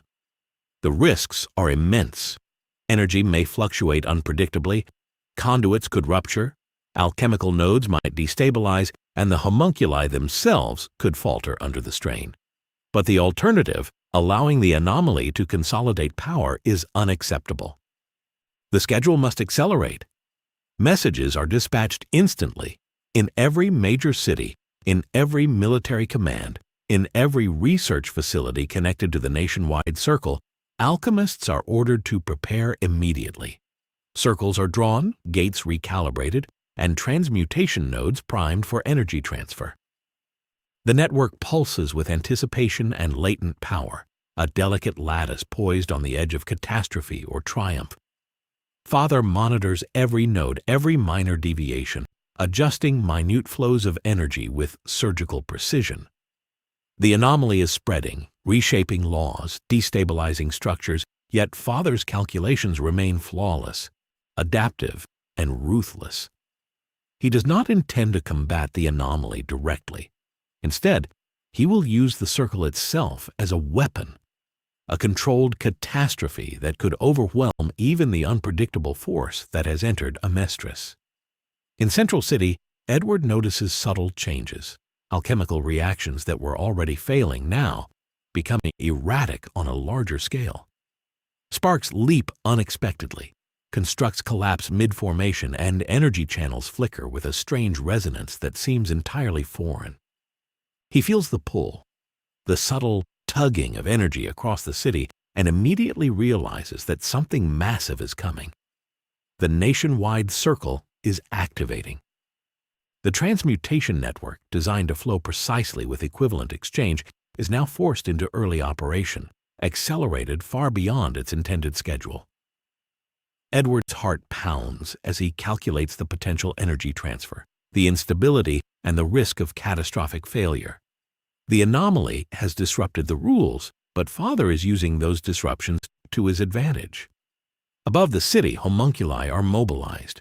Pride stretches thin across rooftops, scanning for disruptions, but even his heightened senses struggle against the unpredictable distortions caused by Jin-Woo's presence. Wrath moves with lethal precision, but his efficiency is tempered by the new variables introduced by both Jin-Woo and the early activation of the nationwide circle. Gluttony shuffles through streets and alleys, sniffing for energy fluctuations, while sloth rumbles silently, adjusting mechanical support structures for the energy conduits. Envy, meanwhile, shifts form and surveys the chaos, prepared to exploit any weakness, though he too feels the oppressive influence of a predator who bends laws to his will. Every homunculus senses the stakes, the fragility of the circle, and the immediate danger that Jin-Woo represents. Father begins the initial phase, Energy pulses through conduits, flowing from remote transmutation nodes to the central circle, then outward again, synchronizing with alchemists and homunculi alike. The lattice hums with raw power, a resonance that shakes buildings, warps light, and sends ripples through minor energy channels. Even distant cities feel the tremor, the subtle pull of energy being redirected through pathways that were meant to remain stable. The circle is functioning far beyond its design parameters, yet Father's precise calculations maintain order. He does not fear chaos, he controls it. His vision extends through every connection, anticipating every disruption, predicting every anomaly. Yet even he cannot fully anticipate the monarch's influence. Jin-Woo's presence is not just powerful, it is unpredictable, unquantifiable, and entirely immune to the standard rules of transmutation. Edward scrambles desperately, attempting to stabilize constructs, redirect energy flows, and prevent structural collapse. His metal arm forms barriers, water flows through channels he controls, and stone walls rise to counter the invisible distortions. But the city is no longer fully governed by his intent. Jin-Woo's shadows weave into the environment, subtly neutralizing the intended stabilizations. Alchemical energy misfires unpredictably, cascading through structures, channels, and even minor transmutation sites. Edward realizes with growing terror that the nationwide circle, powerful as it is, may not be enough to contain the monarch. Energy flows that were once predictable now fluctuate uncontrollably. The balance that Father relied upon for decades is being challenged at every node. Jin-Woo stands atop a high rooftop, coat flowing, shadows coiling beneath him like a tide of living darkness. He observes the early activation of the nationwide circle with interest. Every conduit, every transmutation node, every energy pulse is visible to him through his shadow network. He does not fear it. He does not rush to attack. Instead, he measures, calculates, and adapts. The principle of equivalent exchange may be broken around him, but he understands the cascading consequences of Father's sudden, forced acceleration. He senses the enormous energy flowing through the network, unstable yet immense, dangerous yet tempting. The monarch is aware that this power is unmatched, but he is not intimidated. He is curious. Every surge, every fluctuation, every ripple of energy is a variable to be mapped, tested, and if necessary, controlled. From the central chamber, Father's presence radiates outward. His will channels through every node, synchronizing energy, regulating conduits, and anticipating disruptions. The homunculi operate as extensions of his vision, moving to adjust unstable nodes, counter minor distortions, and reinforce energy flows. Yet even he notices the subtle anomalies introduced by Jin-Woo's presence. Calculations that should be precise flicker with unpredictability. Constructs fail to maintain stability for long. The flow of energy deviates slightly from predicted pathways. Father frowns faintly, acknowledging that the anomaly is unlike anything he is prepared for. He has faced deviations before, unforeseen challenges, and even rebellion within his own children. But this force is entirely unaccountable. It is not simply resistant. It is disruptive on a scale that threatens the very framework of his nationwide design. The air hums with energy. Buildings quiver as conduits channel raw alchemical power. Streets feel the pull of forces operating outside known laws.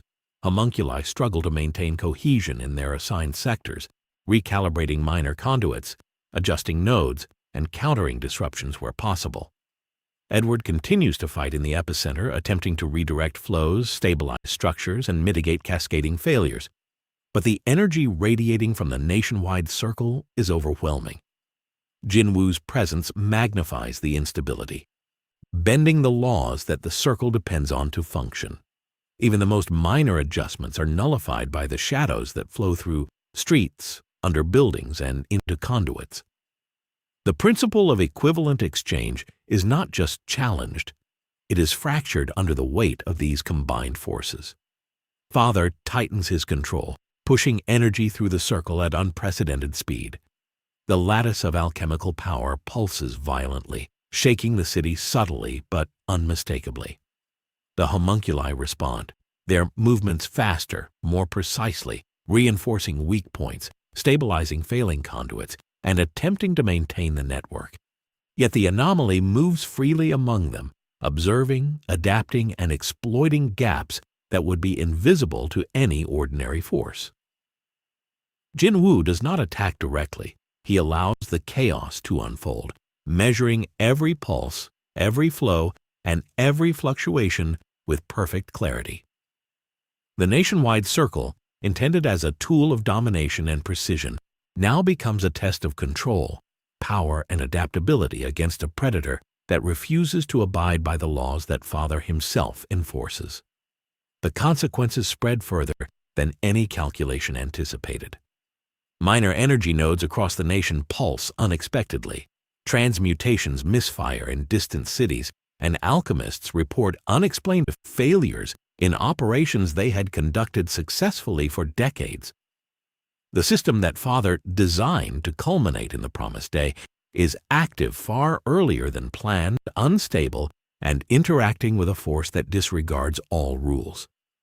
The collision of precision and anomaly has begun, setting the stage for confrontation at an unprecedented scale. Every pulse, every ripple, every shadow is a move in a silent battle between an omnipotent human-engineered network and a predator who rewrites the rules of existence simply by standing within its influence. Edward scrambles desperately across the streets, metal arm glinting in the early sunlight as he attempts to stabilize the flow of energy surging through Central City. The conduits are alive with power, pulsing violently as the nationwide circle pushes itself far beyond its intended limits. Each node hums with dangerous resonance, threatening structural collapse, energy feedback, and uncontrolled transmutations. The young alchemist channels every ounce of skill he possesses, erecting barriers of stone, guiding streams of water, reinforcing unstable metals, yet the effect is partial at best. Jin-Woo's shadows slither beneath the surfaces into cracks along walls and through conduits, neutralizing Edward's interventions before they can take hold. The monarch does not strike openly, but the city feels the weight of his will, bending reality subtly, efficiently, irreversibly. Across the rooftops, homunculi react with precision born from decades of training and adaptation. Wrath darts along the city streets, slicing through debris and reinforcing minor energy channels, moving at a speed that challenges even Edward's perception. Pride stretches thin across rooftops, scanning for instability, yet the anomaly's presence warps space in ways that confuse even him. Envy morphs and shifts, observing from multiple vantage points, searching for patterns, searching for weaknesses, yet finding only chaos shaped with deliberate precision. Sloth lumbers through the streets, reinforcing structural points that strain under sudden energy surges. Gluttony, in his insatiable hunger, absorbs excess energy surges harmlessly, yet even he feels the anomaly's influence suppressing his instincts, bending even the simplest impulses to Jin-Woo's control. Father monitors all of this from his central chamber, eyes cold and calculating. The nationwide circle pulses under his command, massive arcs of energy linking city to city, alchemist to conduit, homunculus to node. He has pushed the system early, accepting risks that would have been unthinkable under normal circumstances. Feedback loops threaten collapse, minor nodes pulse unpredictably, and transmutation flows fluctuate violently. Yet Father's control is nearly absolute, surgical in its precision. He is aware of every instability, every deviation, every small failure. Still, even he recognizes the anomaly's effect. Jin-Woo is not just disrupting the flow, he is bending it. The monarch's presence interacts with the nationwide circle in ways that even Father's perfect calculations cannot fully predict. Every pulse of energy feels alive, responsive, adaptive, as if aware of the anomaly's intent. Edward attempts a desperate gambit, combining multiple transmutations into a massive stabilization lattice, a complex array of stone, metal, and water designed to channel energy away from failing nodes. He moves quickly, precise, focused, yet Jin-Woo's shadows infiltrate the lattice almost immediately, neutralizing its coherence. Stone fractures midair, water deflects unpredictably, metal bends under forces it should withstand. Edward feels panic rise. This is no longer a matter of skill or strength. He is confronting a force that operates beyond the very principles he relies on. Equivalent exchange, the law that governs alchemy, has been fractured, corrupted, and rendered inconsistent. Jin-Woo does not attack directly, yet the entire city bends to his influence. Pride hovers above, tendrils stretching across the rooftops, trying to contain disruptions where he can. He senses the energy flowing through conduits and nodes, and his body reacts instinctively, attempting to manipulate it with his own abilities. Yet every minor intervention is subtly countered by the monarch's presence. Wrath slices through unstable energy flows with precision, but even his attacks are met with resistance from shadows that move before he strikes. Envy shifts form to analyze patterns. Gluttony absorbs excess surges. Sloth reinforces structures. The homunculi operate as extensions of Father's will, yet they are constantly adapting to an unpredictable variable that they cannot dominate. For the first time, they are not the hunters. They are participants in a system they cannot fully control. The nationwide circle intensifies. Energy pulses violently through every conduit, every node, every alchemist linked into the network.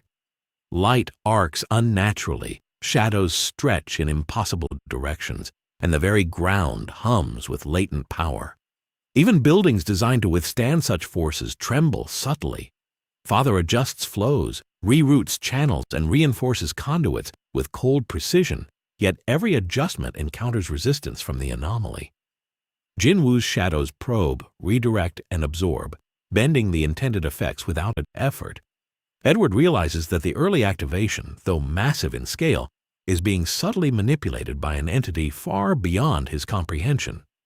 The young alchemist has faced impossible odds before, yet never one that directly interacts with the laws governing his craft. Jin-Woo steps lightly onto a rooftop, observing the chaos with quiet calculation. Shadows coil beneath his feet, flowing into conduits, alleyways, and broken streets. He does not rush. He does not panic. Instead, he measures, adapts, and asserts control with subtle efficiency. Every ripple of energy from the nationwide circle is analyzed, every instability mapped. Jin-Woo understands the mechanics of the flow not as Edward or Father do, but intuitively, with a predator's perception. He recognizes weaknesses, predicts deviations, and, if necessary, will intervene with precision that no alchemist, no homunculus, no system could resist. Equivalent exchange is broken. The nationwide circle is active, violent, and powerful, but it is also a map of vulnerabilities waiting to be exploited. Father's vision extends across the network. Nodes pulse in synchrony. Conduits carry massive surges of energy, and homunculi act to stabilize critical points. Yet even his near-perfect calculations show signs of strain. Minor deviations cascade unpredictably. Constructs fail where they should hold, and energy pulses flicker in unexpected patterns. Jin-Woo's presence introduces variables beyond prediction, beyond law, beyond control. The early activation of the nationwide circle has escalated the conflict to a level never intended, forcing Father to respond in real time while accounting for a predator whose existence alone reshapes reality. Amestris is alive with tension, energy, and the subtle distortions of a principle under siege. Edward watches the chaos unfold, heart pounding, realizing that no single action, no sequence of transmutations, and no intervention will fully stabilize the system. Jin-Woo has bent the rules, overridden the principle of equivalent exchange, and interacts with the nationwide circle as though it were merely another component in his field of control. Father's network is immense, intricate, and precise, Yet even he cannot fully contain the consequences of the anomaly's presence. Energy pulses violently, nodes strain against overload, and the very fabric of the city trembles under the weight of forces beyond comprehension. Jin-Woo does not act rashly. He does not need to. The early activation of the nationwide circle has set the stage, and the predator waits, calculating, patient, unstoppable. Energy arcs violently through the conduits as the nationwide circle surges beyond its intended capacity. Buildings quiver under the invisible pressure, windows shatter, and faint tremors run through streets that are otherwise empty of life. Alchemists operating distant nodes struggle to maintain focus, their transmutations faltering under the unexpected intensity of the early activation. Even trained homunculi falter at points, their actions precise yet constantly challenged by the unforeseen distortions radiating from Jin-Woo's shadows. Pride hovers tensely above rooftops, scanning for disruptions, and instinctively reacts to the unseen movements beneath him. Yet even his tendrils cannot fully counter the anomaly's subtle manipulations. The predator's presence twists energy flows, warps physical structures, and bends alchemy itself to his will. Edward races through the streets, metal arm gleaming, desperately trying to stabilize nodes and redirect the surging energy before it destroys everything in its path. His constructs rise rapidly, walls of interlocked stone and metal, streams of water directed precisely to reinforce conduits. Yet each attempt is met with subtle interference. Shadows crawl into gaps, distort the intended energy flows, and absorb kinetic surges before they can propagate. Edward realizes with a sinking dread that no matter how precise or brilliant his alchemy is, it cannot fully counter the systemic disruption Jin-Woo has caused.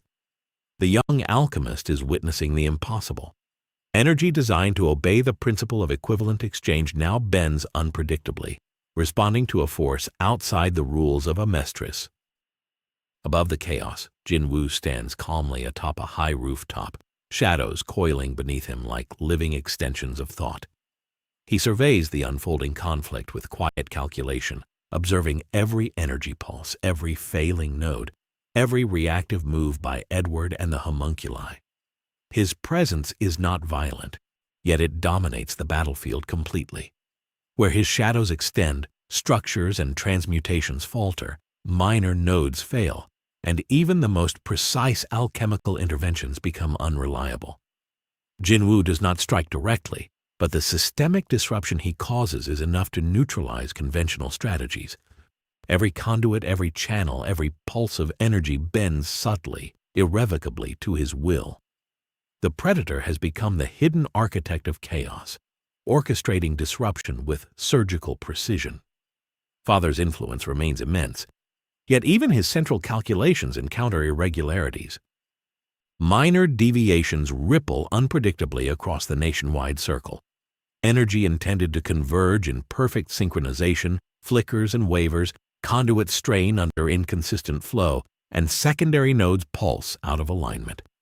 Father adjusts continuously, micromanaging flows, rerouting power, reinforcing weakened conduits, and stabilizing failing alchemists, yet he cannot fully compensate for Jin-Woo's interference.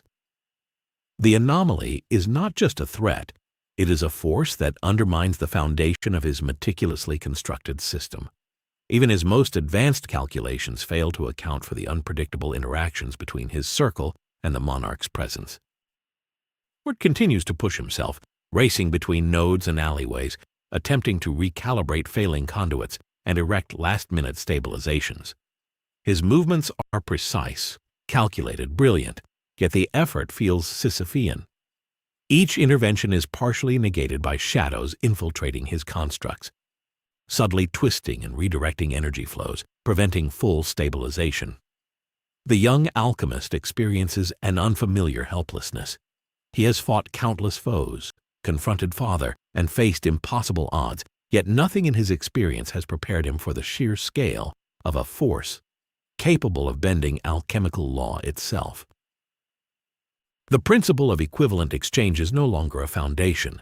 It is a variable to be manipulated by the monarch. The city trembles in response. Minor buildings shudder, streets crack, water channels overflow, and alchemical reactions misfire across multiple districts. Homunculi move tirelessly, countering instabilities where they can, but every measure is temporary, constantly challenged by the anomaly. Wrath slashes through surges of destabilized energy. Pride stretches to monitor the environment. Gluttony absorbs erratic flows, and sloth reinforces critical conduits.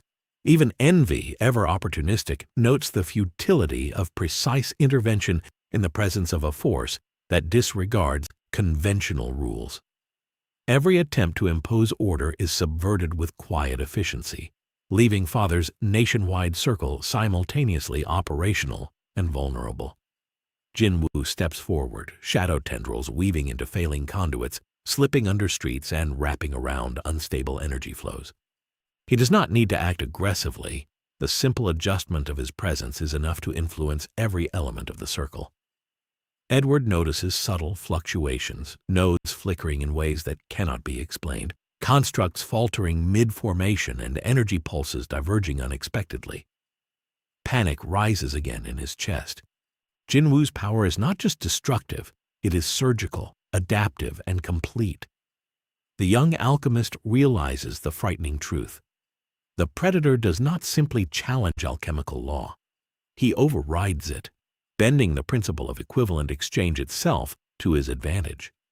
Father narrows his eyes, observing the interplay between his circle and the anomaly. He acknowledges the unprecedented challenge, a predator who defies calculation, who reshapes systemic flows without direct engagement, and who undermines the very principle his network relies upon. Energy pulses violently, conduits strain, and nodes flicker with instability.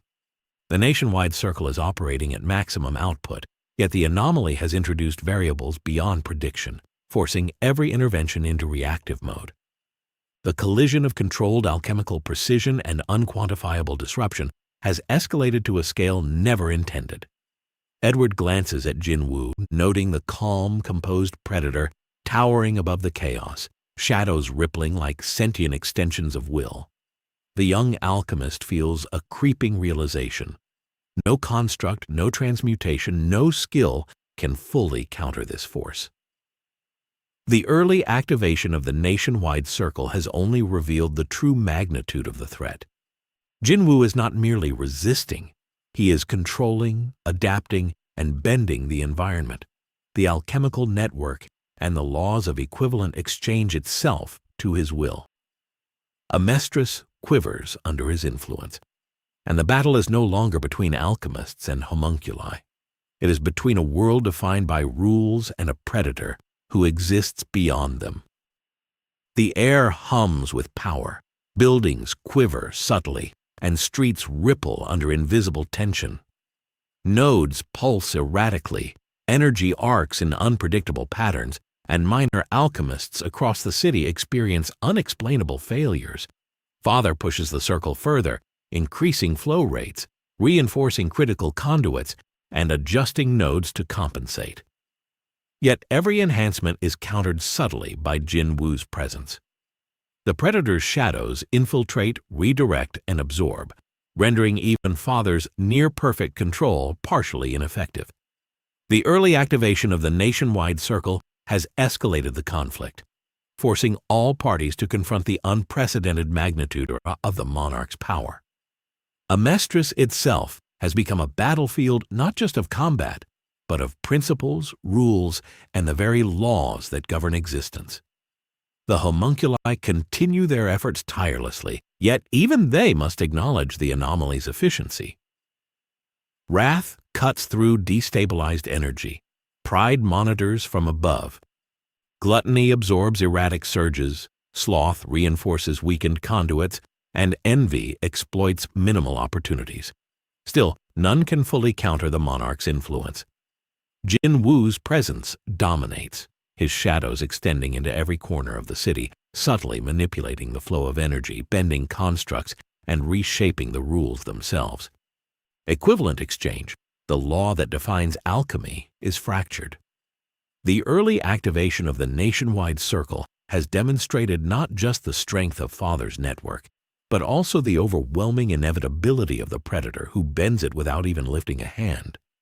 The stage is set. Amestris trembles under the clash of controlled calculation and unbound anomaly.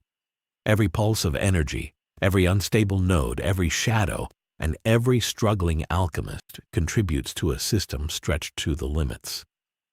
Jin-Woo watches, patient and calculating, analyzing the full scale of the nationwide circle, every fluctuation, every deviation, and every minor instability. The predator has arrived, the rules have been broken, and the promised day, long anticipated by Father, has been irrevocably altered by the presence of a force that refuses to obey. The collision between his network and Jin-Woo's systemic dominance will determine the future of Amestris itself. The city lies tense and trembling beneath the collision of forces, streets glowing faintly from the surging energy of the early activated nationwide circle, cracks spreading across pavements like veins of unstable power. Edward Elric stands at the epicenter, metal arm raised, eyes wide with both determination and disbelief. He has faced impossible odds before, battled Father himself and confronted monstrosities that defy imagination, yet nothing in his experience prepares him for this. Sung Jin-Woo moves with quiet precision, shadows rippling across rooftops and into alleyways, coiling and uncoiling like liquid darkness and obeying his will alone. The monarch does not shout, does not charge, does not display aggression. He simply exists, and every principle Edward has mastered, the very foundation of alchemy, equivalent exchange, is already bending and warping around him. Father steps forward, central to the sprawling network of energy that pulses violently through the city. His eyes, cold and calculating, scan the disruption caused by the anomaly, tracing every energy flow, every minor deviation, every unstable node. The nationwide circle is pushing beyond its intended limits, channeling raw alchemical power through conduits designed to dominate the entire country. Yet the predator has already subverted the system. Shadows slither through pathways that were thought secure, energy pulses ripple unpredictably, and constructs collapse mid-transmutation. Father does not display panic. He does not flinch. He adjusts, recalibrates, and manipulates the flow with surgical precision. Yet even his decades of preparation meet a force that refuses to be measured, quantified, or contained. Jin-Woo steps lightly to the center of the city square, a high vantage point that allows him to observe both the nationwide circle and the alchemists scrambling to stabilize it. Shadows rise from beneath him, flowing into the foundations of buildings, the underground conduits, and the intricate lattices of the alchemical network. The monarch's presence is silent, deliberate, and complete. Every pulse of energy, every minor misalignment, every unstable construct is noted, analyzed, and integrated into his understanding. He does not act aggressively, yet the disruption is total. Edward and the homunculi work frantically to contain the energy surges, redirecting unstable conduits, reinforcing failing structures, and attempting to stabilize erratic nodes, but each effort is subtly nullified by Jin-Woo's influence. The city feels his dominion not through violence, but through inevitability, as if the world itself recognizes a predator it cannot resist. Father raises a hand, and the energy lattice intensifies, surging outward from central nodes to peripheral conduits. The nationwide circle has never operated at such force. Yet even this immense power is subject to subtle interference from the monarch. Sparks of raw energy leap unpredictably, light arcs through broken windows, and the faint hum of misaligned transmutation resonates through the city's structures. Edward's eyes widen as he notices the systemic distortion. The flow of energy no longer obeys predictable alchemical laws. Shadows intertwine with energy currents, redirecting force, neutralizing stability, and bending outcomes with quiet efficiency. Jin-Woo does not attack physically, yet every second he stands is a lesson in dominance over rules that have long governed Amestris. The homunculi spread across the city, moving with both precision and urgency. Wrath slices through destabilized energy channels, redirecting them towards safety while countering unexpected surges. Pride stretches across rooftops, attempting to manipulate misaligned energy flows, yet even his abilities encounter the subtle resistance of Jin-Woo's shadows. Gluttony absorbs excess power containing localized surges, while sloth reinforces the weakest points of critical conduits. Envy shifts and splits to survey multiple sectors simultaneously, attempting to anticipate disruptions before they occur. Their efforts, coordinated and precise, are monumental. Yet Jin-Woo operates on a scale that transcends reaction. The monarch anticipates flows, calculates consequences instinctively, and adapts instantly, turning every intervention into a test rather than a threat. Edward channels every ounce of his skill into stabilization efforts, metal and stone interweaving, water streams forming precise lattices, energy directed with near impossible speed and accuracy. He forms barriers, attempts to redirect the massive surges, and stabilizes failing nodes with frantic determination. Yet every construct, every energy manipulation, every calculated strike meets subtle interference. Shadows infiltrate stone walls, bend streams of water, and absorb kinetic energy, preventing stabilization and unraveling precise alchemical calculations. The young alchemist feels an unfamiliar despair. He has faced the impossible, yet this is not a confrontation of strength or skill.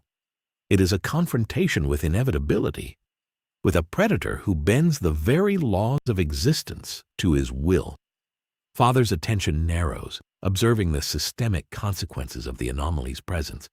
The energy lattice pulses violently, conduits strain, nodes flicker, and minor alchemists across the city experience inexplicable failures. The nationwide circle, a monument to his decades of calculation and planning, is operational yet partially compromised. Jin-Woo does not attack directly, yet he dominates the battlefield through systemic influence. Father's precise calculations encounter variables he cannot fully account for. Energy surges diverge unpredictably.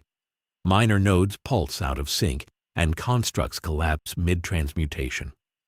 The collision of meticulous control and unquantifiable disruption has escalated beyond any scenario he could have anticipated. Jin-Woo observes silently from his vantage point, shadows extending into every failing conduit, weaving through unstable constructs and redirecting energy flows with subtle yet absolute control. He does not need to strike to dominate the battlefield. His presence alone bends outcomes, nullifies interventions, and redefines the limits of alchemy. Edward's frantic interventions, the homunculi's coordinated stabilization, and Father's omnipresent control all clash against a singular inevitability. The monarch dictates the rules in real time, unbound by principle, immune to consequence, and fully aware of every weakness and fluctuation in the system around him. The city itself reacts. Buildings tremble faintly under the invisible weight of misaligned energy, streets crack with latent stress, water channels overflow, and alchemists' minor transmutations falter unpredictably.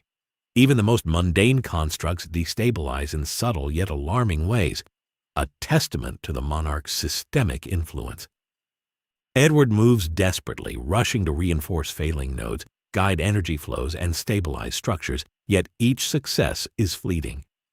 Shadows weave invisibly through every action, bending results with quiet precision. The young alchemist realizes fully that he is confronting not just a powerful being, but a force that operates on a scale beyond comprehension, beyond law, and beyond control. Father narrows his eyes, channels shifting energy with even greater precision. Yet even he encounters the anomaly's influence. Minor fluctuations cascade into larger deviations, constructs fail despite reinforcement, and the entire lattice hums with unstable, potent energy. The nationwide circle, designed for dominance, is simultaneously operating at maximum potential and partially compromised. The monarch's subtle interventions redirect flows, manipulate outcomes, and neutralize control without overt action. The collision between Father's omnipotent network and Jin-Woo's unbound systemic influence has begun, creating a tension in the city that is felt in every pulse, every tremor, every shadow, and every flicker of energy. Edward stops momentarily to survey the scene, chest heaving, mind racing. He sees the monarch standing with quiet confidence, shadows rippling beneath him. Energy flows subtly, adjusting around his presence, and the full magnitude of the threat becomes clear. Jin-Woo is not attacking, not charging, not showing hostility, yet the outcome of this confrontation seems inevitable. The young alchemist feels the weight of history, the collapse of principle, and the overwhelming presence of a being who exists beyond rules. Amestris itself quivers under the clash of controlled calculation and systemic inevitability. The predator stands, observing, calculating, and asserting dominance not through strength alone, but by bending reality itself to his will. Father raises his hand, energy surging through the network in a violent pulse, yet Jin-Woo does not react aggressively. Shadows coil, energy redirects subtly, constructs falter mid-transmutation, and minor nodes flicker unpredictably. The battle is not physical, not measured in strikes or blades. It is systemic, strategic, and existential. Every pulse, every ripple, every failure, and every success becomes a move in a silent, unstoppable game between the architect of Amestris and a predator who exists beyond law. Edward moves between the chaos, desperately attempting stabilization, yet with every passing second, the young alchemist recognizes the fundamental truth. The monarch does not simply challenge laws, he rewrites them, bends them, and dominates a system that even Father cannot fully control. The city hums with tension, energy arcs unpredictably through streets and conduits, minor structures tremble, and alchemists across Amestris struggle to adapt. Homunculi pushes tirelessly to maintain stability. Edward fights desperately to reinforce the failing lattice, and Father manipulates the nationwide circle with precise calculation. Yet every intervention is countered, disrupted, or redirected by the monarch's presence. Jin-Woo's shadows move invisibly, preemptively, and efficiently, reshaping the battlefield without direct combat. The truth becomes undeniable. Amestris faces a predator not merely of strength, but of principle. A being whose presence alone subverts the rules, manipulates outcomes, and imposes inevitable dominance on a world unprepared for his arrival. The monarch surveys the sprawling chaos, standing calm amidst the turbulence of energy, shadow, and failed transmutation. Every failed construct, every destabilized conduit, every flicker of misaligned energy is noted and incorporated into his understanding. He does not strike unnecessarily. He does not hurry. The predator calculates, adapts, and imposes control where it is needed without the need for brute force. Edward and the homunculi labor tirelessly, attempting stabilization and damage control. Yet the battle is no longer about skill or speed. It is about inevitability. Jin-Woo has arrived, and the laws that once governed Amestris bend effortlessly under his shadow. Edward's chest heaves as he moves from one failing node to another, metal arm glinting with reflected energy, his mind racing to anticipate the unpredictable. Every lattice he erects, every stream of water he redirects, every metal reinforcement he constructs is neutralized almost instantly by the subtle infiltration of Jin-Woo's shadows. The monarch does not strike.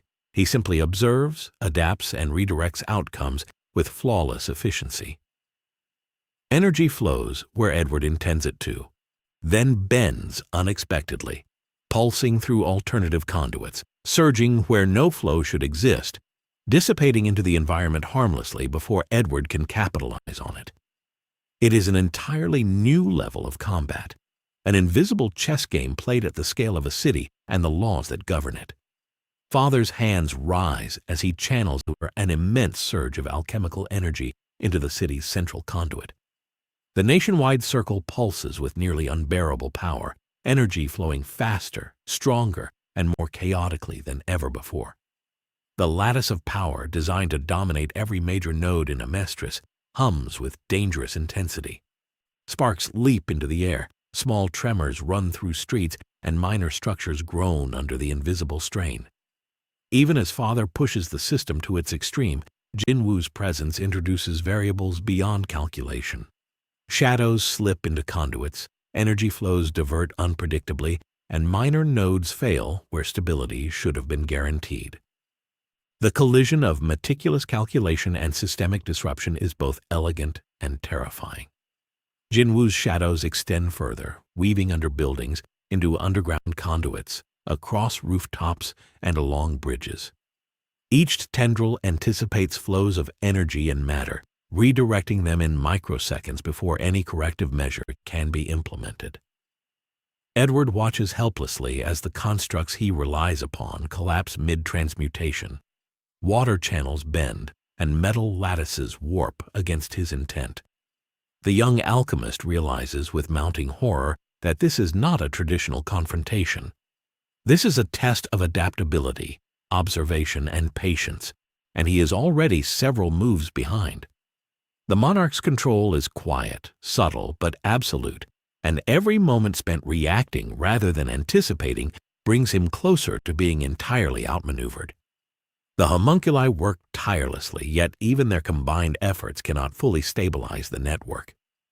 Wrath cuts through erratic surges of energy, reinforcing minor conduits, but each intervention is subtly undermined by the anomaly's presence. Pride extends his tendrils across rooftops, attempting to control misaligned flows, yet the shadows anticipate every adjustment. Envy moves to exploit small opportunities, gluttony absorbs bursts of energy, and sloth reinforces critical structural points. Still, the monarch's systemic influence eclipses all interventions. Jin-Woo does not need brute strength. He simply interacts with the environment and the flow of energy in ways that defy the very rules these alchemists and homunculi operate under. Every pulse of energy becomes an extension of his will, every failing node a statement of inevitability. Edward redirects a massive surge of energy into a failing conduit, combining stone, metal, and water in a lattice designed to resist disruption. For a fleeting moment, the transmutation stabilizes and he feels a spark of hope. But Jin-Woo's shadows are already within the lattice, bending stone, twisting metal, and redirecting water streams in microseconds. The stabilization fails, constructs collapse midair, and energy pulses dissipate harmlessly into the environment. Edward's breath catches, a mixture of awe and terror filling him. He has faced foes beyond imagination. Yet this is not about power, speed, or skill. This is a battle against a force that bends the very rules of reality, one whose presence alone dictates outcomes and defies principle. Father observes cold and calculating, yet even he notes the subtle disruptions. Minor deviations ripple unpredictably across the lattice, energy pulses do not fully converge, and small failures multiply faster than they can be corrected. The early activation of the nationwide circle, a calculated risk, now teeters between triumph and catastrophe. The monarch's presence amplifies instability while remaining entirely intangible. Father adjusts nodes, recalibrates conduits, and reinforces critical points, yet even his near-perfect control meets limits. Jin-Woo's influence is not a physical attack. It is a systemic assertion of dominance over every principle, every conduit, and every alchemical law that Father relies upon. The city itself reacts, trembling under invisible pressure.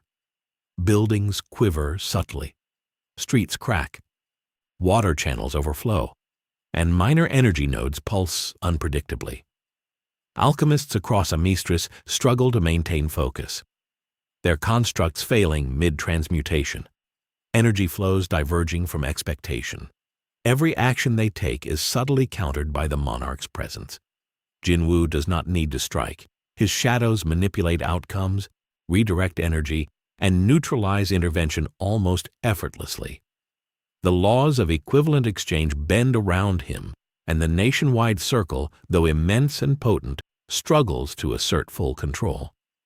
The battlefield has become one of inevitability, adaptation, and systemic dominance rather than traditional combat. Edward pauses briefly, surveying the chaos, chest heaving, mind racing.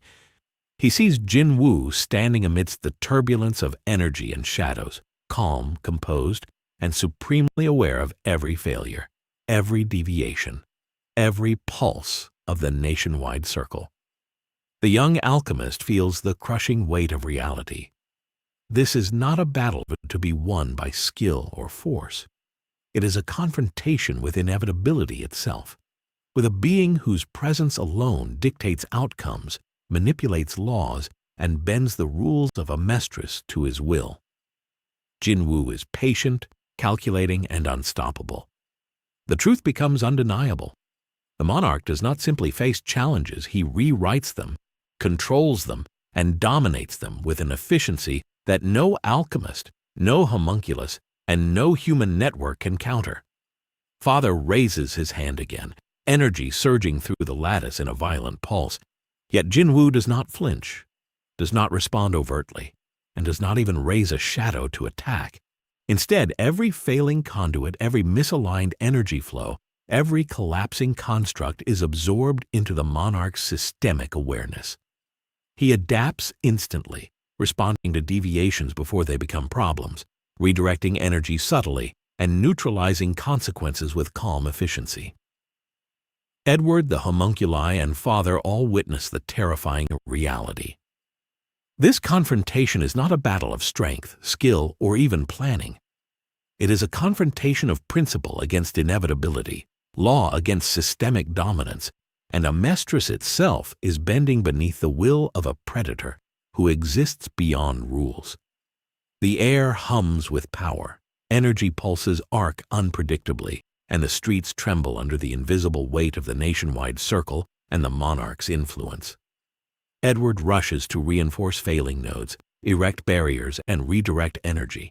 Yet each success is immediately countered, each intervention subtly subverted, and each construct neutralized by shadows moving with perfect awareness. Father's network operates at maximum output, yet the anomaly introduces deviations that even his calculations cannot fully account for. The homunculi act tirelessly, yet each effort is reactive rather than proactive, each adjustment partially negated by the systemic force controlling the battlefield. Jin-Woo stands unmoving, shadows coiling beneath him like extensions of thought, analyzing, adapting, and asserting dominance without direct attack. Every failure, every deviation, every instability becomes an element of his control. He does not rush, he does not panic, he does not fight aggressively. He waits, calculates, and adapts, turning the very environment, energy flows, and alchemical laws into instruments of inevitability.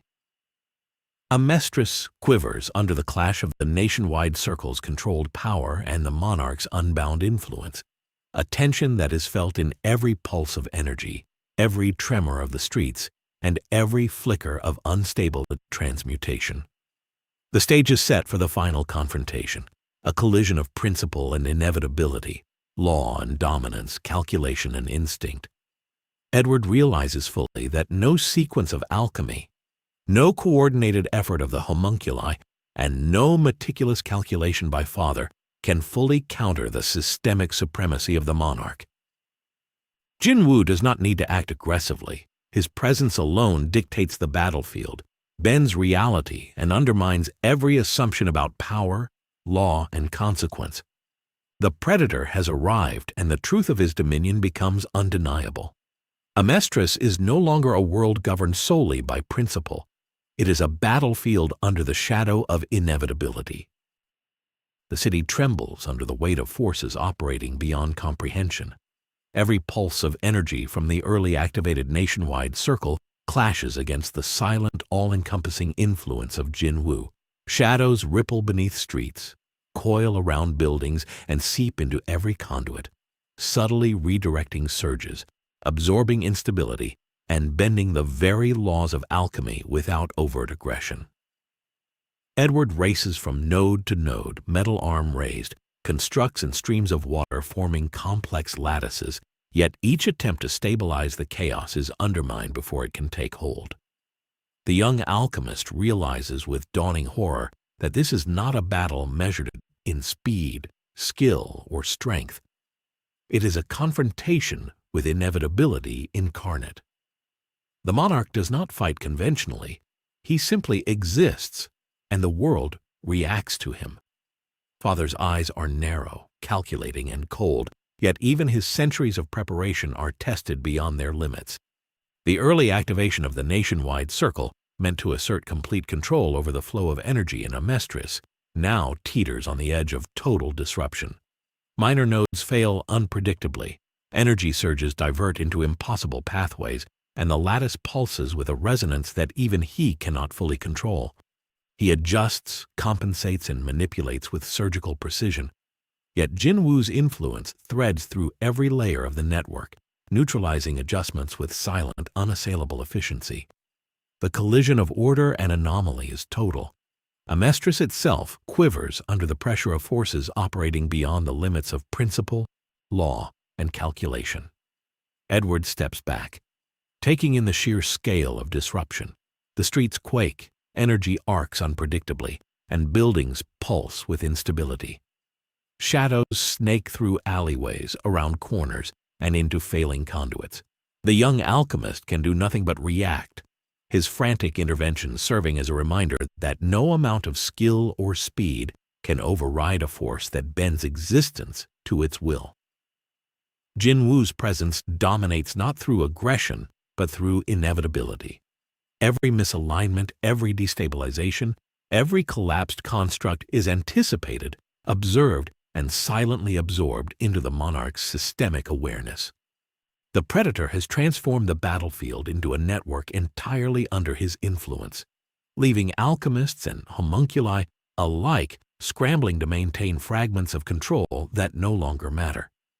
Father channels yet another massive surge of energy into the circle, his hands weaving precise gestures, conduits glowing violently as power courses through the city.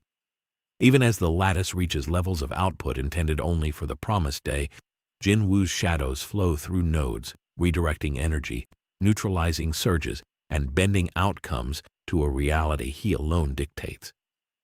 Wrath slices through unstable currents.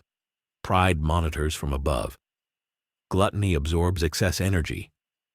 Sloth reinforces failing structures, and envy exploits any minor opportunity. But each intervention is rendered reactive, each adjustment only partially effective. The monarch's systemic dominance turns every action into a response, every intervention into a demonstration of futility. Edward's breath comes in ragged gasps as he throws up another lattice of metal and water, stone walls reinforcing conduits at the last second. For a fleeting heartbeat, the surge stabilizes, light arcing along the lattice in harmony. But shadows infiltrate immediately, bending the flows, breaking the constructs, and dispersing the energy into alternative channels. Edward realizes fully that he is not facing an opponent who can be fought conventionally. He is facing a predator whose very presence reframes the battlefield, rewrites the laws, and dictates outcomes with absolute inevitability. The principle of equivalent exchange is no longer a reliable guide. It is a variable now controlled by Jin-Woo's intent. The homunculi respond tirelessly, attempting to stabilize failing nodes, redirect chaotic surges, and support the lattice at points of critical stress. Wrath reacts faster than the eye can follow. Pride manipulates minor flows across rooftops. Gluttony consumes unstable bursts. Sloth reinforces structures with mechanical precision, and envy adapts constantly. Yet none can counter the monarch's influence. Jin-Woo observes silently, shadows extending into every failure, every misalignment, every collapsing construct, converting chaos into control with effortless calculation. The nationwide circle pulses violently, and yet the predator's presence renders it partially impotent. Amestris itself feels the weight of inevitability, the unmistakable pressure of a force beyond law, beyond principle, and beyond calculation. Father tightens his control, energy surging in a violent pulse, yet even he cannot fully predict outcomes. Minor conduits fail unpredictably, nodes flicker, and cascading surges threaten stability across the network. Jin-Woo's influence is quiet, deliberate, and total. He does not need to strike. The environment itself bends to his will. Edward witnesses the impossibility of the situation. Constructs collapse, conduits misalign, and energy behaves contrary to every law he has ever mastered. The monarch does not fight conventionally. He transforms the battlefield into an extension of his presence, rendering the greatest alchemical network in history partially irrelevant with a silent, inevitable authority. The city quivers under invisible forces, the streets vibrating with unstable energy, the buildings responding as if alive, conduits humming in chaotic resonance. Edward races between failures, stabilizing where he can, yet every success is fleeting. Jin-Woo's shadows infiltrate, redirect, and neutralize with seamless precision. Father adjusts, homunculi react, yet all are mere participants in a system now dominated by a predator who bends the very rules of existence. The battle is no longer one of skill, strength, or planning. It is a confrontation with inevitability incarnate. Jin-Woo stands calm amidst the chaos, shadows coiling beneath him, eyes observing, calculating, controlling, and asserting dominance without striking a single blow. Energy pulses violently through the nationwide circle, surging beyond its intended limits, yet the monarch remains unmoved. Every node, every conduit, every unstable flow is folded into his systemic awareness. Every failed intervention noted and neutralized effortlessly. Edward watches, heart pounding, as the full magnitude of Jin-Woo's power becomes undeniable. This is not a conventional battle. The predator does not merely resist, he dominates, controls, and reshapes outcomes with silent authority. The city itself, the alchemists, the homunculi, even Father's immense control, are all subject to the influence of a being who exists beyond law and principle. The stage is set for the inevitable conclusion, a confrontation not of force, but of absolute dominion. Father channels a final pulse of energy, attempting to assert ultimate control over the nationwide circle to counter the monarch's subtle but total influence. Nodes glow violently, conduits hum with raw power, and the lattice strains against its own limits. Jin-Woo watches, unmoved, shadows flowing into every conduit, weaving through collapsing constructs and bending energy with quiet precision.